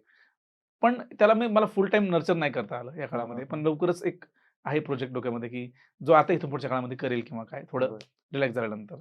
So yes, So it is important to practice hobbies during the studies, it is important. It but is not important must. But not must. कारण हा हां. प्रवास तसा नाहीये जसा बाकीच्यांना वाटतो. हां, खूप वेळ नाही मिळत तुम्हाला त्या गोष्टींना. हां. पुस्तकं वाचायला अगदी एखादं पुस्तक ठेवताय तुम्ही, ज्यांना हॉबीज पुस्तकाची आहे त्यांनी ठीक आहे म्हणजे करू शकता. पण एक्झाम जवळ आली आणि तुम्ही पुस्तक वाचत बसलेत, जे हां, हां, गरजेचं हां. नाही एक्झामला, हां, सो हां. Which is not even expected. तर ते पडतं बाजूला या प्रवासानंतर. केलं पाहिजे, पण ते होत नाही, हा एक वास्तव आहे. पण ॲटलीस्ट इंटरव्ह्यू फेजमध्ये तुम्ही करू शकता. बिकॉज हां. त्यावेळेला तुम्हाला विचारतात, की कुठलं पुस्तक वाचलत? मला कुठले पुस्तक वाचायला आवडतात? कोणाचे पुस्तक वाचले? त्याचा कंटेंट काही इथपर्यंत प्रश्न असतात. हां, हां, हां. So okay. या. वैभव, इथं आल्याबद्दल खूप खूप धन्यवाद. I am happy that you selected me. First you selected my platform. मला माहिती आहे तुला बरेच जण इन्व्हाइट केलेत पॉडकास्ट बद्दल, इंटरव्ह्यू बद्दल. पण तू मला सिलेक्ट केलास त्याबद्दल खूप खूप धन्यवाद. आय होप तू जे पुढची एक्झामसाठी प्रिपरेशन करतोय, आय होप तू तेही क्रॅक करशील, and we will meet again here on the same channel. So your last words for the people who are planning to go for MPSC. So thank you so much for inviting me here rather, because हां, खूप लोकं मला approach करत होते. हा एक हां. भाग वेगळा असू शकतो. But But friendship comes first now, Vaibhav. That is the advantage. So नाही म्हणजे अप्रोच करणं हा ठीक आहे. मग तो सक्सेस झाल्यानंतर तुम्हाला सगळे लोकं जवळ करत असतात. हे एक खूप बेसिक आहे. हां. लोकांच्या वागण्यात, बोलण्यात सुद्धा हा बदल जाणवतो आपल्याला. पण जसं की मला माहिती आहे, की you have poured so much energy into all these things. You are preparing for so many times. आणि I know so many people are already aligned for the podcasting. Yes, yes. And so many projects are there in your mind. Even vlogging is in your mind. I know that. Hmm. हे सगळं आहे, मला माहिती आहे. So त्यामुळे मी ह्याच्यामध्ये पहिला आहे, Yes. याचा आनंद मोठा आहे माझ्यासाठी. आणि so that is first thing. हां. सेकंडली, जे लोक आता तयारी करत आहेत पुढच्या म्हणजे काही या MPSCसाठी किंवा काय, त्यांच्याकरता मी एवढं सांगेल, की तुमची ऑनेस्टी, तुमच्या आई-वडिलांचे स्वप्न, तुमचे स्वप्न हे सगळं अलाईन असले पाहिजेत. म्हणजे आपण त्याला माइंड आणि कृती, म्हणजे विचार आणि तुमच्या कृती ह्या अलाईन असणं फार आवश्यक आहे. म्हणजे तुम्ही इथे आलात, तर 3 वर्ष गांभीर्याने तयारी करा. त्याच्याकरता तुम्हाला सोशल मीडिया सोडायला लागला, घरच्यांचे टेस्ट सोडायला लागला, ते करा. पण याचा अर्थ असा होत नाही, की तुम्ही ते करून काही वेगळं करताय पुण्यात राहून. हं, हं, हं. म्हणजे सोशल मीडिया सोडताय पण बाहेर गप्पा मारत बसलेत. हेही व्हायला कामा नको. त्यामुळे प्रामाणिकपणा हे आहे. पण हां, एक लास्ट मुद्दा, की काय बनायचं ठरवून टाका एकदा. म्हणजे ते बनायचंय आणि मग त्याच्या उदाहरणार्थ माझ्या केसमध्ये मला क्लास 1 काढायची माझ्या आयुष्यामध्ये. पण क्लास 1 साठी मी प्रयत्न सुद्धा करतोय. पण निघत नाहीये म्हणून मी काहीच देत नाही एक्झाम, असं व्हायला नको. हं. बाकीच्या एक्झाम देत राहा. त्या हं. क्रॅक होत राहतील आणि मग तुम्ही मोठ्या गोष्टीसाठी अस्पायर करू शकता. म्हणजे हेही पद सुंदरच आहे. पण मला ह्याच्यापेक्षा मोठं मिळवायचं आहे आयुष्यामध्ये, म्हणजे ज्याला आपण म्हणतो ना, की उत्तमता संपादन करणं आयुष्यामध्ये, ती मी करत राहीलच आयुष्यामध्ये. पण खालच्याही पदांसाठी मी ट्राय केलं पाहिजे, जेणेकरून घरच्यांना सॅटिस्फॅक्शन मिळतं, की मुलगा कुठेतरी लागला. कारण त्यांच्यासाठी त्यांना हे मॅटर नाही करत तुम्ही कुठल्या किती मोठ्या पदावर आहे. त्यांना हे मॅटर करतं, की हा काहीतरी करत आहे आणि त्यात त्याला सक्सेस मिळत आहे. That is important. Yes. So that is my last word, की तुम्ही लोकं ह्या फेजमध्ये केवळ एक डोक्यात स्वप्न मोठं ठेवा 100%. पण म्हणजे माझे वडील एक उदाहरण नेहमी सांगतात, की आपल्याला शिकार करायची वाघाची, पण एखादा उंदीर, ससा, एखादं काही जरी शिकार हं, हं, करता आली हं. आपल्याला, हं. ते पण चालेल. म्हणजे चालेल म्हणजे ते होईल पहिले, पोट भरेल आधी, हं. मग वाघाची शिकार करूया. Right. सो बरोबर. पुढच्या वेळची शिकारी वाघाची असेल. Okay. On this note, I sign off. वैभव, धन्यवाद. Yes. Thank you so much for inviting me. Thank you again.